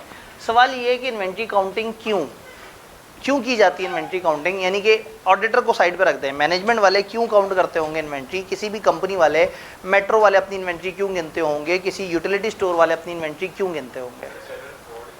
एरर फ्रॉड सामने आ जाए, अपने कंट्रोल चेक करने के लिए कि सही थे या नहीं थे, स्टॉक क्लोजिंग स्टॉक की फिजिकल क्वांटिटी मेजर करने के लिए, रीऑर्डर करने के लिए, ये मिनिमम इन्वेंट्री क्वांटिटी कहाँ तक पहुँची उसको समझने के लिए, प्रोडक्शन का थोड़ा सा अंदाज़ा लगाने के लिए, अपना हमारे पास कितना टाइम है, लीड टाइम कितना है, कितना ऑर्डर करें, क्या करें, ये समझने के लिए, डिमांड वगैरह को समझने के लिए उसके मुताबिक जी, डैमेज गुड्स देखने के लिए ताकि उनको हम साइड पे कर दें। डैमेज गुड को फिर हमें इम्पेयर कर देना चाहिए ना, एनआरवी टेस्टिंग। इम्पेयर कौन सी वाली इन्वेंट्री को करना चाहिए? एग्जैक्टली पेपर में कोशिश करना है कि ये गुनाह कबीरा आपने नहीं करना, इन्वेंट्री इम्पेयर नहीं होती। इंटरेस्टिंग बात यह है कि आई के अपने इन्वेंट्री के प्रोसीजर जो किताब में लिखे हुए हैं, कुछ 3-4 टाइम पहले किताब रिवाइज़ की तो इन्वेंट्री के अंदर लिखा हुआ था कि इसको इम्पेयरमेंट टेस्टिंग करें। मैंने स्टैंडर्ड की स्नैपशॉट लेके उन्हें भेजा कि स्टैंडर्ड ने चीख के कहा है कि इन्वेंट्री इज़ नथिंग जिसको इम्पेयर किया जाए, और मतलब खुदा का खौफ करें। आप अकाउंटिंग की किताबों में जो मर्जी बोंगी मारनी है मारें, लेकिन मेरे सब्जेक्ट के साथ ऐसा ना करें कि आप इतना बड़ा जो झूठ लिख दें और जो है हम उसे पी जाएं। तो वो बाकायदा मतलब चार्टर्ड अकाउंटेंट से गलतियां हो जाती हैं इस तरह की। तो वो इन्वेंट्री के ऊपर आपने इम्पेयरमेंट का लफ्ज़ इस्तेमाल नहीं करना, ये गंदा लफ्ज़ है, इन्वेंट्री को ज़ेब नहीं देता। तो इन्वेंट्री की सिचुएशन पता लग जाएगी, उसके कुछ राइट ऑफ्स पता लग जाएंगे, कुछ जगह पे हम उसको रिलाइजेबल वैल्यूज़ की समझने के लिए हमें पता लग जाएगा। फिर हो सकता है इनका परपेचुअल सिस्टम हो सकता है पीरियोडिक सिस्टम हो। पीरियोडिक सिस्टम में क्या होता है भला? हर टाइम पीरियड के बाद फिजिकल काउंटिंग होती है और उससे रिकॉर्ड अपडेट कर लेते हैं, तो फिर उनके लिए तो वाजिब हो जाएगी इन्वेंट्री काउंटिंग पीरियोडिक वालों के लिए। अच्छा, जो परपेचुअल वाले हैं उनका साथ साथ सॉफ्टवेयर या कोई ना कोई टूल साथ साथ नोट कर रहा होता है, तो भी आप फिजिकल काउंटिंग करके ये देख लेंगे कि आपका वो टूल कितना एक्यूरेट था, कितने अच्छे तरीके से उसने चीज़ों को रिकंसाइल किया था। तो यहाँ पे वो कहते हैं कि फिजिकल इन्वेंट्री काउंटिंग के बहुत सारे रीजंस हैं, कंटिन्यूस रिकॉर्ड, पीरियोडिक रिकॉर्ड सारे अपडेट हो जाते हैं, ऑडिटर वहाँ पे पहुँचता है, बहुत सारी चीज़ें देखता है, तो inventory count is a good thing. अब सवाल ये है कि इन्वेंट्री काउंटिंग क्यों की जाए, ऑडिटर इन्वेंट्री को क्यों काउंट करता है? पहली बात है कि जुमला गलत है, ऑडिटर इन्वेंट्री को काउंट करता है नहीं, इन्वेंट्री इन्होंने काउंट करनी है। ऑडिटर उस दिन पहुँचता है ताकि ऑब्जर्व करे कि वो सही काउंट कर रहे हैं नहीं कर रहे। ऑडिटर मेट्रो की इन्वेंट्री कैसे काउंट करेगा? कितने बंदों की टीम लेके जाएगा? तो वो लोग भी अपनी 50 बंदों की टीम 2 दिन तक लगाएंगे तब जाके इन्वेंट्री काउंट होगी। तो ऑडिटर काउंटिंग करने बैठ गया तो रुल जाएगा, लेकिन उनकी काउंटिंग को ऑब्जर्व कर सकता है, वहाँ जाए और जाके समझे कि मैनेजमेंट की क्या इंस्ट्रक्शन है, वो इन्वेंट्री को कैसे काउंट कर रहे हैं, और जो उनकी इंस्ट्रक्शन में अजीबोगरीब लूप होल है वो ठीक करवाए, उसमें उन्हें कुछ अच्छी सजेशन दे, फिर अपनी आंखों के सामने उनको इन्वेंट्री काउंट करते हुए देखे, और चलते फिरते एम ही जाके जो है, अच्छा ये चीज़ कहाँ लिखी हुई है, अच्छा ये चीज़ कहाँ लिखी है, अच्छा ये लिस्ट वाली चीज़ कहाँ लिखी हुई है। बीच में सैंपल पे कुछ जगह से वो गुजर के चले गए, उन्होंने जनाब वो कॉलगेट जो टूथपेस्ट थे वो उन्होंने काउंट करके रखे हुए थे कि 132 है। ऑर्डर गया और ऑर्डर ने जाके री परफॉर्म किया कि ज़रा देखूँ क्या उतने ही हैं या नहीं। तो कुछ टेस्ट काउंट्स भी कर सकते हैं आप, यानी इन्वेंट्री काउंटिंग में ऐसा नहीं है कि आपने हाथ पे हाथ रख के बैठ जाना है कि मैं तो ऑडिटर में काम नहीं करूँगा। सैंपल पे कुछ रिकाउंट्स आप कर लें, उनको काम करते देखें, उनकी इंस्ट्रक्शंस को देखें, उनकी इंस्ट्रक्शंस को इम्प्रूव करवाएं, और एंड पे जब इन्वेंट्री की काउंटिंग खत्म हो जाए तो फॉलो अप लें और पूछें हाँ भाई क्या रिजल्ट निकला, इन्वेंट्री की काउंटिंग क्या कहती है, सॉफ्टवेयर क्या कहता है। फिर सॉफ्टवेयर और उसमें जो डिफरेंस है उसकी तहकीक होनी चाहिए। हो सकता है फिजिकल में चीज़ मौजूद हो, सॉफ्टवेयर में एंट्री नहीं हुई, हो सकता है सॉफ्टवेयर में एंट्री हुई हुई है लेकिन फिजिकल में कोई चोरी कर गया है, तो उसकी रिकंसिलिएशंस पे काम करवाए और उनसे पूछे क्या हुआ, और अगर कोई एरर है, फ्रॉड है, तो उसको आइडेंटिफाई करके उसको फाइनेंशियल्स में इनकॉर्पोरेट करवाए। उस दिन ऑडिटर के वहाँ होने से फ़ायदा ये होगा कि वो अलर्ट हो जाएंगे। याद है ऑब्जर्वेशन का प्रॉब्लम, वो लोग आर्टिफिशियली बिहेव करेंगे और बहुत ध्यान से काम करेंगे। तो इंतहाई प्यारी बात है कि 30 जून को ध्यान से काम करें, तो उससे ज़्यादा और अच्छी बात क्या है। 30 जून वो दिन है या ईयर एंड वो दिन है जिस दिन मेरे सारे अकाउंट बैलेंसेस के आखिरी दिन इंपॉर्टेंट है। तो आज के दिन की वैल्यूज़, आज के दिन की हरकतें, आज के दिन की एक्टिविटीज़ सुपर इम्पॉर्टेंट है। अगर 30 जून पे एन ईयर एंड पे उनके लिए मुश्किल हो, वो आपसे कहें प्रैक्टिकेबल नहीं है, आप ये देखेंगे जब मैंने आपसे कहा कि जी रात 2 बजे इन्वेंट्री काउंट हुई, तो क्यों रात 2 बजे हुई, अगले दिन हो जाती। इसलिए कि वो आखिरी दिन बड़ा इंपॉर्टेंट होता है। आप शदीद मजबूरी के अलावा उस आखिरी दिन से 2-3 दिन आगे नहीं जाते, वरना क्या होता है, क्लाइंट कहता है जी अभी ज़रा मुश्किल है, 2-3 दिन बाद इन्वेंट्री काउंटिंग कर लेंगे, फिर 2-3 दिन बाद इन्वेंट्री काउंटिंग होती है, फिर आपको रिवर्स वर्किंग करनी पड़ती है, बहुत सारे प्लस माइनस, वो एफआर का सवाल बन जाता है कि एक ऑडिटर पहुंचा 10 दिन बाद, 10 दिन में इतनी इनवॉइस थी, yet receive not dispatch, dispatch but not accounted for, वो एक बड़ा पेचीदा सा सवाल आपका बन जाता था। तो वो आप उसको रिकनसाइल कर रहे होते हैं। तो कोशिश ये करें कि आप एन इन्वेंट्री काउंटिंग उस दिन रखवाएं जिस दिन ईयर एंड है, लेकिन अगर मजबूरन आगे पीछे हो तो ठीक है, आप मान जाएं, लेकिन उसको थोड़ा सा चीज़ों को देख लें। तो मैनेजमेंट के इंस्ट्रक्शन को वैल्यूएट करें, उनकी परफॉर्मेंस को देखें, इन्वेंट्री को खुद भी इंस्पेक्ट करें, कुछ टेस्ट काउंट्स करें, और फिर फाइनल इन्वेंट्री रिकॉर्ड के जो बाद में जो वर्किंग हुई है उसको देखने की कोशिश करें। काउंट के बाद फॉलोअप में क्या है, फाइनल इन्वेंट्री की शीट लेके देखें कि न्यूमेरिकल सीक्वेंस सही है या नहीं है, एक्यूरेसी सही है या नहीं है, इन्वेंट्री रिकॉर्ड अपडेट हुए हैं या नहीं हुए। अब इन्वेंट्री काउंटिंग करते हुए कुछ एहतियातें हैं, वो एहतियातें ये हैं कि इन्वेंट्री काउंटिंग जो है वो लोग करें जो इस टीम में नहीं थे जिन्होंने इन्वेंट्री को मेंटेन करना था, वरना क्या होगा, वो लोग कोशिश करेंगे कि वो अपनी चीज़ों को जस्टिफाई करें। फिर इन्वेंट्री काउंटिंग जिनको करने को कहा जाए उनके पास शीटों में इन्वेंट्री का नाम लिखा हुआ, क्वांटिटी पहले से ना लिखी हो, हालांकि सॉफ्टवेयर में तो लिखी हुई है। अगर पहले से लिखा होगा कि 132 कॉलगेट पड़े हुए हैं तो वो तकरीबन 90 कॉलगेट तक गिनेगा, बाकी का अंदाज़ा लगा के कहेगा हाँ तकरीबन 132 ही होंगे, टिक लगा देगा। अगर खाली जगह होगी तो ध्यान से गिनना पड़ेगा और लिखना पड़ेगा कि 131 थे या 133 थे, तो पहले से नहीं लिखा होना चाहिए। फिर लेड पेंसिल्स वगैरह इस्तेमाल नहीं होनी चाहिए जो मिटाई जा सके। फिर हर बंदा साइन करे अपनी अपनी शीट पे, अगर 15-20 बंदों की टीम है तो हर बंदे के ज़िम्मे जो जो एरिया है उसके सामने लिखा हुआ वो उस पर साइन करे। इन सारी शीटों पे सीरियल नंबर लगे हुए होने चाहिए ताकि बाद में कंप्लीटनेस भी इंश्योर की जा सके। तो आईकेएफ को एक सवाल बड़ा पसंद है, वो कई दफ़ा क्या कहता है आपसे कि एक जगह इन्वेंट्री काउंटिंग हो रही थी, एक टीम थी, वो टीम ने ये कुछ गलतियाँ की, बताओ इसमें क्या मसले हैं। तो आप कहते हैं ये गलती है और उस गलती की ये पॉसिबल इम्पैक्ट है। तो ये जो पॉसिबल इम्पैक्ट है ना, ये एक टेबल सा बना हुआ है, उस टेबल में क्या क्या टिपिकल वीकनेस हो सकती है और उसके टिपिकल क्या क्या पॉसिबल रिस्क हो सकते हैं। अभी हमने मोटी मोटी बातें की हैं, लेकिन ज़ाहिर है वक्त कम है, तो आप इसको एक दफ़ा देखिएगा तो इससे आपको थोड़ी अंडरस्टैंडिंग डेवलप होगी कि ये क्या है और किस तरह से बात कर रहा है। आखिरी दिन कट ऑफ टेस्टिंग, ऑडिटर अब 30 जून पे आ तो गया वहाँ और टाइम भी है उसके पास, और अब वो बैठा हुआ है, उसने इन्वेंट्री की काउंटिंग शुरू होने से पहले जो है वो की है, गिनती की नहीं है, या मतलब उनकी इंस्ट्रक्शंस देखी है। अब उसके बाद ये लोग काउंट कर रहे हैं, उनको लगेंगे 6-7 घंटे। तो ऑडिटर कहेगा भाई मैं बैठा हुआ हूँ, जो मुर्गा आपने मंगवाना है, जो चीज़ खाने पीने वाली, जो आम शाम, जो फल फ्रूट, जो मिल्क शेक वगैरह, जो भी है मेरे सामने रख दें, क्योंकि मैं एंड तक यहीं पे बैठा हुआ हूँ। तो उन्हें समझ आ जाती है कि आज ये कमबख्त बहुत खाएगा, तो वो ऑडिटर के सामने इतना पहाड़ लगा देंगे कि ऑडिटर को उधर से मैनेजमेंट के लोग ना नजर आएँ और वो उस खाने के पीछे छुप जाए। लेकिन बहरहाल किसी टाइम पे उसकी एक इंसानी लिमिट ख़त्म होगी और फिर वो सोचेगा अब मैं कुछ काम भी करूँ, तो उस खाने से फ्री होगा। तो वो लोग तो अभी भी काउंटिंग कर रहे हैं, तो मैनेजमेंट से कहेगा भाई ईयर एंड तो हो गया ना, अब सिर्फ गिनती हो रही है, कोई नई ट्रांजेक्शन तो नहीं। उन्होंने कहा नहीं। मतलब ठीक है मैं बैठा हूँ, एक काम करो, आज का आखिरी गुड आउटवर्ड नोट ले आओ, आज का आखिरी गुड इनवर्ड नोट ले आओ, आज का आखिरी कैश आउट होने का जो कागज़ है वो ले आओ, आज के दिन की आखिरी कैश की इन एंट्री ले आओ, आज के दिन की आखिरी सेल की इनवॉइस ले आओ, आज के दिन की आखिरी परचेज़ की इनवॉइस ले आओ, आज के दिन का आखिरी पेटी कैश का एक्सपेंस ले आओ, आज के दिन की आखिरी एंट्री जो लेजर में गई है उसकी वो ले आओ, जर्नल ले आओ। तो ऑडिटर ने क्या किया, आखिरी दिन के उनसे सारे डॉक्यूमेंट्स मंगवा लिए, और जब सारे डॉक्यूमेंट्स आए ना तो ओरिजिनल डॉक्यूमेंट पे अपने कलरफुल पेन से साइन करता गया। उसने कहा ये आखिरी डॉक्यूमेंट है ना, अब अगर एक भी सेल हुई ना 2 मिनट बाद भी, तो वो आज नहीं रिकॉर्ड होगी, वो 1 जुलाई को रिकॉर्ड होगी। ये आज साल के आखिरी डॉक्यूमेंट है। उनको साइन करेगा, उनकी फ़ोटोकॉपियाँ लेगा, अपने साथ ले जाएगा, और जब टीम का असल बंदा कोई अलग अलग एरिया पे ऑडिट करने आएगा तो उसके पास ये फ़ोटोकॉपियाँ होंगी। वो टीम वाला बंदा वो फ़ोटोकॉपी, फॉर एग्जांपल आखिरी सेल की रसीद की फ़ोटोकॉपी पकड़ेगा, क्लाइंट के पास आएगा, कहेगा ज़रा ये रसीद निकाल के दिखाएं। रसीद को देखेगा कि मेरे ही भाई के साइन आ रहे हैं वहाँ पे, क्या ये दोनों एक दूसरे को मैच कर रही हैं, हाँ, उसका नंबर देखेगा, फिर कहेगा मुझे लेजर दिखाएं, लेजर में इसके बाद कोई एंट्री तो नहीं। तो इस पूरे प्रोसेस को कहते हैं cut off testing. Cut off testing में ईयर एंड के वक्त ऑडिटर उस दिन के आखिरी डॉक्यूमेंट मंगवा के, हर तरह के आखिरी डॉक्यूमेंट मंगवा के साइन करके और उनकी फ़ोटोकॉपियाँ संभाल के रख लेता है। और जब असल ऑडिट करने आता है तो वो देखता है कि आखिरी दिन जो मेरा भाई आया था, जो यहाँ पे सारी चीज़ों को चेक करके गया था, क्या उसने प्रॉपर तरीके से चीज़ों को रिकॉर्ड कर लिया क्लाइंट ने या नहीं, और उस दिन के बाद की कोई एंट्री तो नहीं डली हुई और उस दिन के पीछे की कोई एंट्री आगे तो नहीं गई हुई। तो इससे क्या होता है कि आप लेजर को स्कैन करते हैं आखिरी आइटम्स और अगले साल के शुरू के आइटम्स के तौर पे, और उसमें देखते हैं कि कहीं कोई यूनिक मुनफरद एंट्री जो कि पिछले साल की थी अगले साल में, या अगले साल की थी और पिछले साल में, वो तो नहीं आ गई। तो कट ऑफ टेस्टिंग का टिपिकल सादा प्रोसीजर है कि आप कहें कि हम ईयर एंड के आसपास और ईयर स्टार्ट के आसपास की ट्रांजेक्शन्स को देख लेंगे।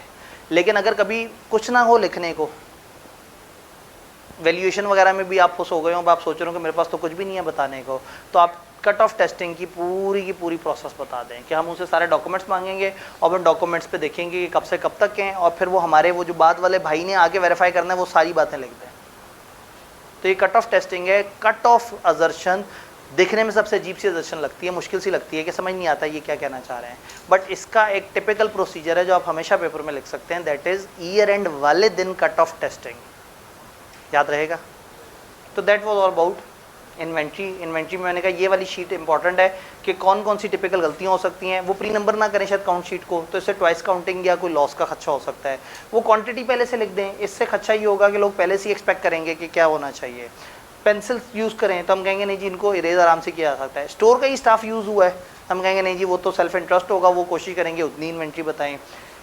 मार्क नहीं कर रहे, आप काउंट करते जा रहे हैं, कोई निशान स्टिकर या उस पर वो नहीं कर रहे, तो फिर क्या होगा, इन्वेंट्री डबल काउंट होने का खदशा हो सकता है। साइन नहीं करे इंडिविजुअल काउंटर, हर बंदा जिसने वो काउंट किया वो शीट को साइन नहीं करा, तो फिर जिम्मेदारी नहीं हो सकेगी। प्रिसाइज इंस्ट्रक्शन नहीं है टीम को, तो इन्वेंट्री की कैलकुलेशन अच्छे तरीके से नहीं होगी। तो ये टिपिकल गलतियाँ जो होती हैं, और आई के अपने इसके ऊपर 2-3 दफ़ा सिनेरियो बनाया है, और वो सिनेरियो से आप इस टेबल से वो सारे सिनेरियो का आंसर कर देते हैं। 501 से आगे चलते हैं। अब देखते हैं हमारे पास वक्त कितना है। जंग मुश्किल है लेकिन की जा सकती है। एनालिटिकल प्रोसीजर तो मैंने अलग से आपको बाद में वीडियो भी देनी है थोड़ी सी डिस्कशन करने के बाद। फिर एक काम करते हैं, एनालिटिकल प्रोसीजर पर डिस्कशन कर लेते हैं। वो छोटा स्टैंडर्ड है लेकिन उसकी प्रैक्टिकल इम्प्लीकेशन पे कुछ सवाल हैं जो मैं आपसे शेयर करना चाहूँगा। वो सवाल हमने अलग से आपको यूट्यूब पे, गूगल ड्राइव वगैरह पे शेयर करने हैं, तो फिर उसको डिस्कस कर लेते हैं। लेकिन ये बड़ा इंपॉर्टेंट स्टैंडर्ड है, मैं इसके साथ जुल्म नहीं करना चाह रहा। ये ICAP को काफ़ी पसंद है, चंद फेवरेट तरीन स्टैंडर्ड्स में से एक है।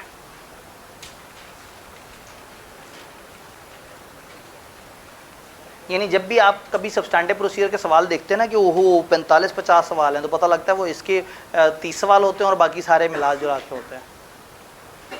तो हम चलते हैं एनालिटिकल प्रोसीजर्स।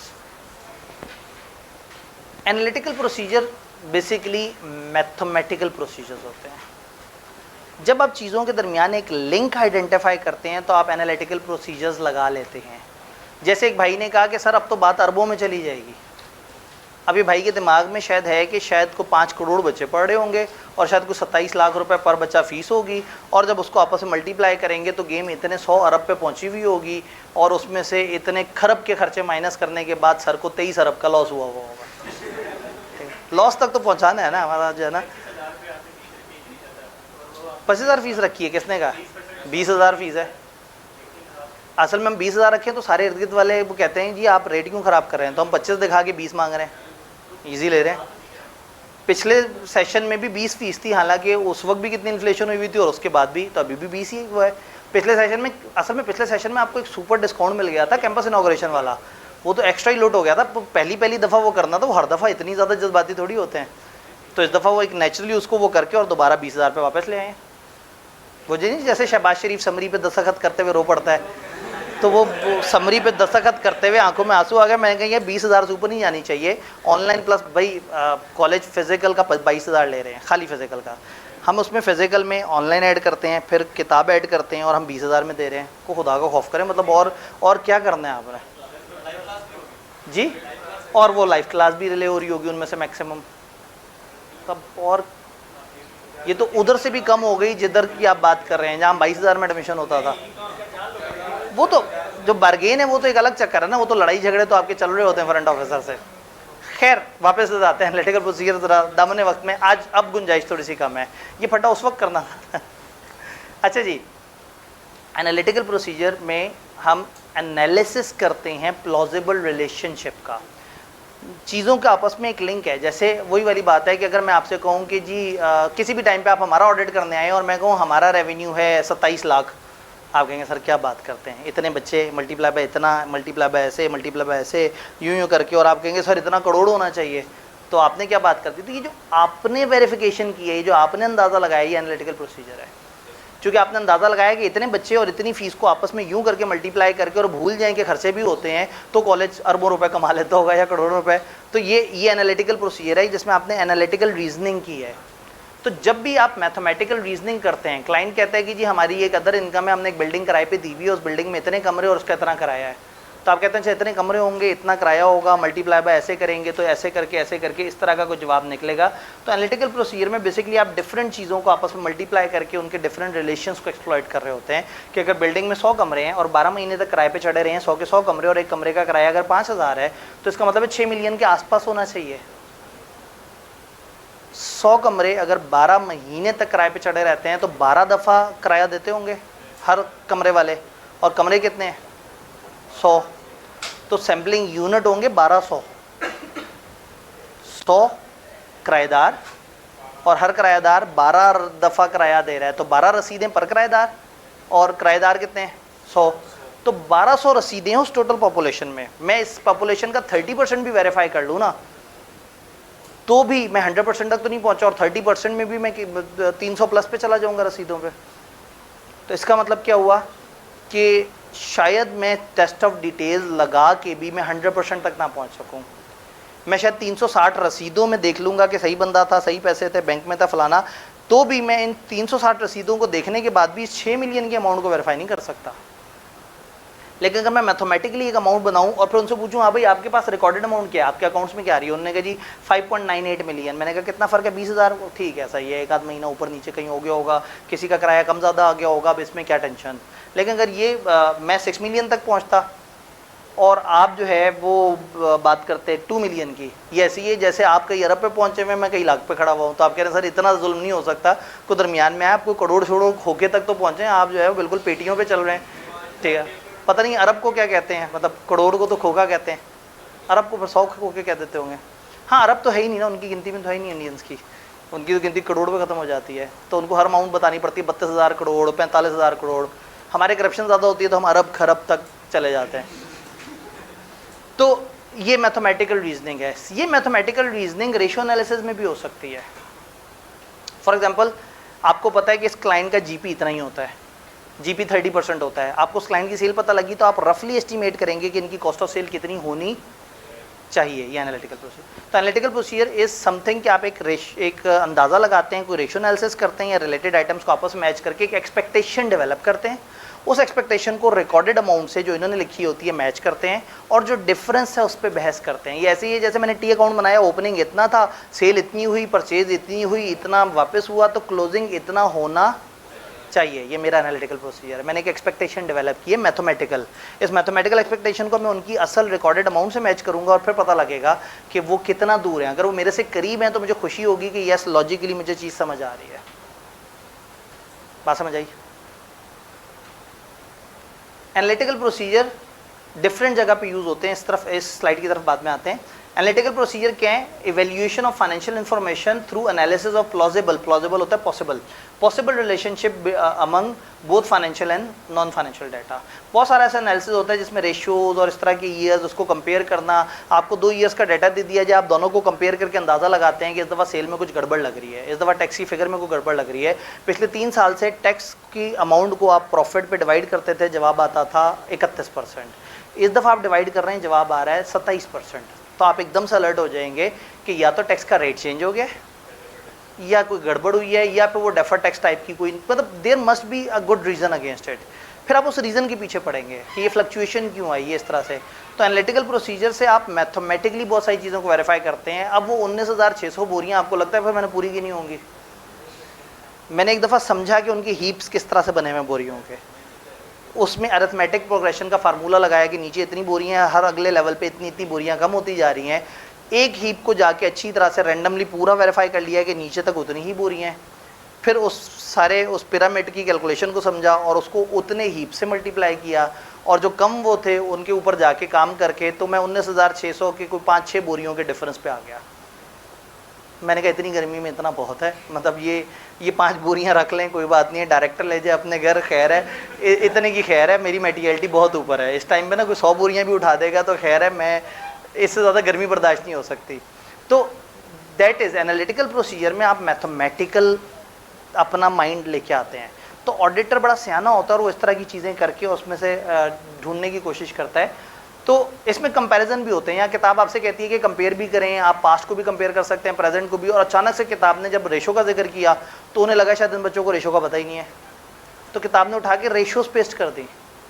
मेरा नहीं ख्याल कि क्रैश कोर्स में मैं आपको रेशोज बताऊँगी, बच्चों EPS इस रेशो को कहते हैं, GP रेशो ये होती है, करंट रेशो इसे कहते हैं। तो मेरे ख्याल में वो रेशोज़ आप लोग देख सकेंगे। हाँ, उन रेशोज़ के ऊपर जो सवाल हैं जो मैंने आपको अपलोड करके अलग से देने हैं, उसमें आपको इंशाल्लाह हेल्प मिलेगी।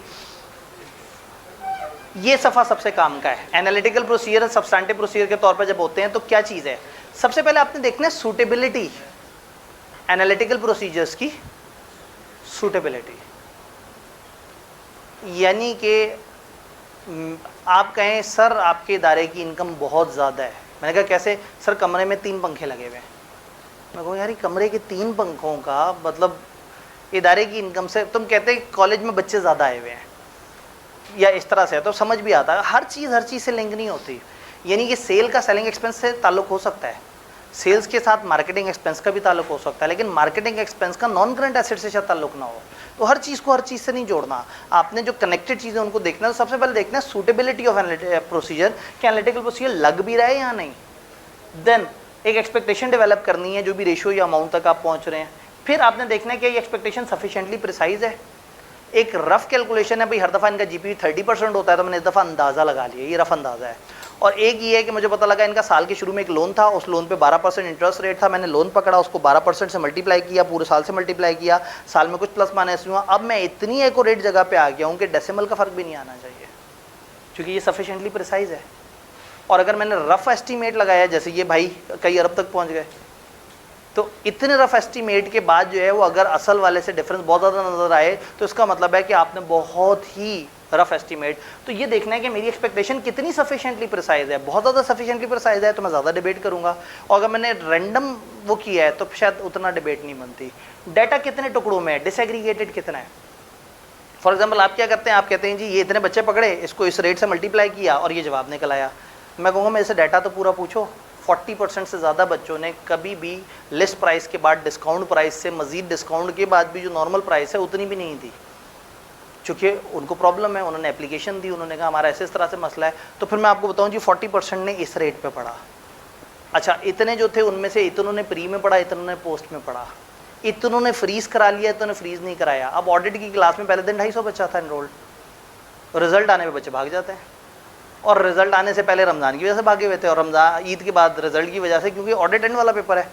तो अब ऐसे में अगर मैं आपसे, आप कहेंगे जी 250 बच्चा मल्टीप्लाई बाय पूरी फीस, तो फिर मैं आपको कहूँगा नहीं, मैं आपको इन्फॉर्मेशन देता हूँ, इसमें से इतना बच्चा आगे तक चला और इतना बच्चा रिवर्स होकर पीछे गया, इतना फ्रीज हो गया, इतना किसी और पोस्ट रिजल्ट में चला गया। तो जितने छोटे छोटे टुकड़ों में मैं इन्फॉर्मेशन दूंगा ना, जितना ज़्यादा ब्रेकअप दूंगा, उतना आपकी कैलकुलेशन ज़्यादा एक्यूरेट हो सकेगी, उतना आप बेहतर तरीके से कैलकुलेट कर सकेंगे। यानी अब अगेन वही वाली बात है कि मैं एक बड़ी फिगर कोट करने लगा हूँ, 1000 से ज़्यादा बच्चों ने आधे से कम फीस दी है, 1000 से ज़्यादा बच्चों ने। मैं नहीं कोट करना चाहता, लेकिन आप लोगों के जहन में बहुत ज़्यादा कमर्शियल बातें आ रही होती हैं, तो आपको बताऊं कि कॉलेज के एंड से ना अपने तौर पे पब्लिकली हम स्टंट नहीं मारेंगे, बाहर लिख के नहीं लगा देंगे या जगह जगह के आ जाओ हम सारे लोगों को वो करेंगे। हम उन बच्चों को खामोशी से बिटवीन द लाइन्स कहीं ना कहीं वो एप्लीकेशन होगी, खामोशी से एक ऑफिस में आएगी, बगैर देखे उस बच्चे की शक्ल उस पर साइन शाइन करके कागज़ में डाल देंगे। अगर वो वाकई डिज़र्व करता है, बस उस बच्चे से एक दफ़ा ये ज़रूर पूछ लेंगे कि देखो तुम मानते हो कि तुम डिज़र्व करते हो, कहीं ऐसा ना हो कि तुम किसी और डिज़र्विंग बच्चे की सीट खा जाओ, क्योंकि हमने ऑलरेडी फ़ीस का इतना मुनासिब लेवल रखा हुआ है जो इस वक्त भी मार्केट में बहुत ही मुनासिब है। बट अगेन स्टिल मार्जिन होता है कि अगर एक बच्चा सिरे से नहीं पढ़ रहा तो वो इस फाइनेंशियल डिफ़िकल्टी की वजह से ना रह जाए। पता नहीं आपने हमारी मिशन स्टेटमेंट भी देखी नहीं देखी, उसके अंदर जो आखिरी 1-2 पैराग्राफ हैं वो कहीं ना कहीं इस चीज़ का वो कर रहे हैं। और पता नहीं आपने हमारा विजन कभी पढ़ा या नहीं पढ़ा, बाहर ये सारे डॉक्यूमेंट्स हैं, आप मतलब दरवाजे के ऊपर ही विजन लिखा हुआ है, और मिशन स्टेटमेंट दरवाजे से बाहर जो है वो करके एक वो लग रहा था वहाँ को क्या वो करें, खाली जगह है। तो मैंने मिशन बड़े शौक से इन्हें बना के दिया, इन्होंने कहा ये जगह ये ना गंदी लग रही है, इसके ऊपर फ्लैग चिपकाना है, मिशन स्टेटमेंट वहाँ पे चेप दी। तो खैर सफिशिएंटली प्रिसाइज होना चाहिए, डाटा एग्रीगेट डिसएग्रीगेट होना चाहिए, रिलायबिलिटी ऑफ डाटा। भाई डाटा तो मुझे पता है, डाटा रिलायबल कितना है, मुझे ये पता है कि 100 कमरे मल्टीप्लाई बाय इतना होता है, क्या 100 कमरे भी हैं, क्या 5000 किराया ही था, क्या 12 महीने किराए पे चढ़े रहे। तो इसका मतलब है कि सूटेबिलिटी, एक्सपेक्टेशन में मेरी कैलकुलेशन कितनी अच्छी है और मेरा डाटा कितना अच्छा है, ये दोनों चीज़ें तय करेंगे कि what is the difference expected value से, जिस पे मैं डिबेट करूंगा। अगर डाटा भी बहुत रिलायबल और मेरी कैलकुलेशन भी कमाल एक्यूरेट है, अब मैं 1 रुपये पे भी लड़ूंगा। और अगर मेरी कैलकुलेशन थोड़ी सी रफ है तो शायद 4-5% का डिफरेंस बर्दाश्त कर लूँ। अगर डाटा भी थोड़ा सा कम रिलायबल है तो हो सकता है 15-20% का डिफरेंस बर्दाश्त कर लूँ। तो कहीं ना कहीं ये अकेले काफ़ी नहीं है, लेकिन किसी ना किसी और के साथ मिलकर काम कर रहे हैं, और सम टाइम कंप्लीटनेस वेरीफाई करने का अच्छा टूल है। अब आप ये देखेंगे कभी भी किसी भी जगह आप कंप्लीटनेस की बात करेंगे ना, तो आपने कह देना हम एनालिटिकल प्रोसीजर लगा लेंगे कि कितनी चीज़ें हैं और उनकी टोटल कितनी अमाउंट होनी चाहिए, उसको मैच करेंगे तो एक रफ अंदाज़ा हो जाएगा कि कोई कंप्लीटनेस में मिसिंग फिगर तो नहीं। क्या बात समझ आ रही है? अब यहाँ पे एक स्लाइड जिसको हमने बीच में होल्ड किया था, एनालिटिकल प्रोसीजर लगाते कब है? 3 फेजेस में ज़्यादा लगाते हैं। ऑडिट प्लानिंग के वक्त, जब आप ऑडिट को प्लान कर रहे होते हैं तो क्लाइंट आपको सबसे शुरू में देता है ये हमारे ड्राफ्ट फाइनेंशियल्स हैं। आप ड्राफ्ट फाइनेंशियल उठा के उस पर मोटे मोटे रेशियो एनालिसिस करते हैं कि अच्छा जीपी के साथ क्या हुआ, सेल्स पिछले दफ़ा से कितनी बढ़ी, एक्सपेंस पिछली दफ़ा से कितने कम हुआ। कि आपने 2 दफ़ा इस तरह के सवाल पूछे हैं कि जिसमें 2 ईयर्स के फाइनेंशियल्स दे दिए और आपसे कहा बताओ क्या क्या अजीब लग रहा है और बताओ कहाँ कहाँ आप उनसे क्या क्या इन्फॉर्मेशन मांगेंगे और क्या प्रोसीजर लगाएंगे। तो एनालिटिकल प्रोसीजर का कभी भी अचानक से वो मूड बने तो वो एक लॉजिकल सवाल दे सकते हैं, और उस लॉजिकल सवाल को करने का कोई तरीका नहीं, सिर्फ दिमाग इस्तेमाल करना है। बेस्ट वे ये है कि अगर वो डाटा दे रहे हैं तो 2 डाटा की चीज़ों को आमने सामने रखा, डिफरेंसेस निकालने हैं, परसेंटेज, और फिर लाइन बाय लाइन एक एक चीज़ पे बहस करते हुए इन्फॉर्मेशन को कनेक्ट करते हुए बात करते जाना है। इसीलिए मैं ज़्यादा डिटेल में नहीं जा रहा कि उसके ऊपर अलग से आपको वो वीडियोज़ मिलेंगी, और अभी आज पास पेपर के सेशन में भी कुछ ना कुछ वो होगा। आपने फिर उन्हें बताना है कि हमारा एक्सटर्नल कन्फर्मेशन आज नहीं हो सका, तो उससे उनके पास ज़रा ज़्यादा क्वेश्चन आ जाएगा बाकी एरियाज़ पे, और हो सकता है आज आपकी जान बख्शी फिर जल्दी हो जाए। दूसरा तरीका, ये सब्सटैंटिव प्रोसीजर पे भी इस्तेमाल हो सकते हैं। जैसे मैंने भी कहा अदर इनकम वेरीफाई करनी थी, मैंने डाटा पकड़ा, मल्टीप्लाई करके मैंने कहा 6 मिलियन, तो सब्सटैंटिव प्रोसीजर लगाते हुए भी इस्तेमाल हो सकता है। याद है हमने यहाँ पे कहा था कि सब्सटैंटिव प्रोसीजर के 2 लेवल हैं, टेस्ट ऑफ डिटेल और एनालिटिकल प्रोसीजर। तो वो सब्सटैंटिव एनालिटिकल प्रोसीजर थे, यानी एनालिटिकल प्रोसीजर सब्सटैंटिव प्रोसीजर में भी इस्तेमाल हो सकते हैं, प्लानिंग में भी इस्तेमाल हो सकते हैं, इंटरेस्टिंगली ऑडिट के एंड पे भी इस्तेमाल होते हैं। यहाँ पार्टनर आके ना ओवरऑल अंडरस्टैंडिंग लेता है। सेल वाले ने अपना काम किया, परचेज वाले ने अपना काम किया, हर बंदे ने अपना अपना काम किया। पार्टनर क्या करता है, फाइनेंशियल स्टेटमेंट उठाता है ऐसे करके, कहता है ये इक्विटी 600 मिलियन से क्यों बढ़ गई। सीनियर कहता है सर वो इन्होंने 500 मिलियन के शेयर इशू किए थे और 100 मिलियन का इनका कन्वर्टेबल फलाना था जो कन्वर्ट हो गया। मैंने कहा अच्छा ये 500 मिलियन के जो शेयर इशू हुए थे प्रोस्पेक्टस दिखाओ। उन्होंने कहा ये प्रोस्पेक्टस है, इस तरह से हुआ था। अच्छा ये प्रीमियम पे हुए थे या सादा थे? मैंने कहा प्रीमियम पे। अच्छा शेयर प्रीमियम अकाउंट दिखाओ, उसमें आ रहा है या नहीं आ रहा। वो सारा कुछ करके उसे तसल्ली हो जाएगी वाकई शेयर इशू हुए थे। फिर कहेगा अच्छा ये जो 600 मिलियन इक्विटी बढ़ी है इसका डेबिट का है, इक्विटी बढ़ी है तो ये कैश फॉर्म में होगा, इन्वेस्टमेंट में पड़ा हुआ होगा। अब राइट साइड पे एसेट में मुझे बताओ 600 मिलियन कहाँ गया। अब लोगों की सिटी गुम हो जाएगी। इक्विटी वाले ने इक्विटी पे काम किया, वह इन्वेस्टमेंट वाले ने इन्वेस्टमेंट पे काम किया। ये भाई साहब पूछ रहे हैं कि 600 जो इधर आया वो उधर कहाँ गया। अब वो एनालिटिकली सोच रहा है ना कि व्हाट वाज द मूवमेंट, पिछले साल से जो डिफरेंस है। तो एक बंदे ने कहा सर वो इन्वेस्टमेंट 300 मिलियन से बढ़ी है। उसने कहा अच्छा तो उसका रेट ऑफ इंटरेस्ट क्या था? उन्होंने कहा जी रेट ऑफ इंटरेस्ट वही था जो पिछले साल है। अच्छा तो इस दफ़ा इन्वेस्टमेंट की अदर इनकम पिछली दफ़ा की इन्वेस्टमेंट इनकम से उतने % ज़्यादा होनी चाहिए, ज़रा निकाल के बताओ। उसने निकाली नहीं थी। उन्होंने कहा नहीं कुछ और चक्कर है। हाँ सर वो कुछ इन्वेस्टमेंट का ये रेट था और कुछ का ये, तो पता ये लगा कि शायद कट ऑफ गलत लगा हुआ था, कंप्लीटनेस गलत थी या कैलकुलेशन गलत हुई हुई थी। फिर उसने कहा अच्छा बाकी 300 मिलियन, तो पता लगा 100 मिलियन के नए एसेट्स आए हैं। उसने कहा नए एसेट्स आए हैं, एक्विजिशंस की लिस्ट दिखाओ, अप्रूवल्स दिखाओ, उनकी डेप्रिसिएशंस दिखाओ, नॉन करंट एसेट पे जिसने काम किया उस बंदे से मेरी मुलाकात कराओ। फिर उस बंदे से कहेगा पार्टनर के हाँ भाई बताओ तुम्हारे एरिया में ये चीज़ ऐसे है या नहीं है। अच्छा एसेट बढ़े हैं तो डेप्रिसिएशन भी बड़ी होगी। डेप्रिसिएशन बढ़े हैं तो ऑपरेटिंग एक्सपेंस या कॉस्ट ऑफ सेल भी बड़ी होगी। तो वो क्या करता है, वो सारी चीज़ों में एनालिटिकली इधर उधर घुस के और पूरी कोशिश करता है कि इसका लेफ्ट राइट डेबिट क्रेडिट ये पैसा इधर कहाँ कहाँ गया, किस किस तरह से हुआ। तो हर बंदे ने अपने अपने एरिया को अलग से तो किया था, ये भाई साहब ने ऊपर से आके सारे एरियाज़ को आपस में क्रॉस लिंक करके, तो इस बंदे को ऐसी एश्योरेंस मिल जाएगी कि उसे पता लग जाएगा कि सब ओके है।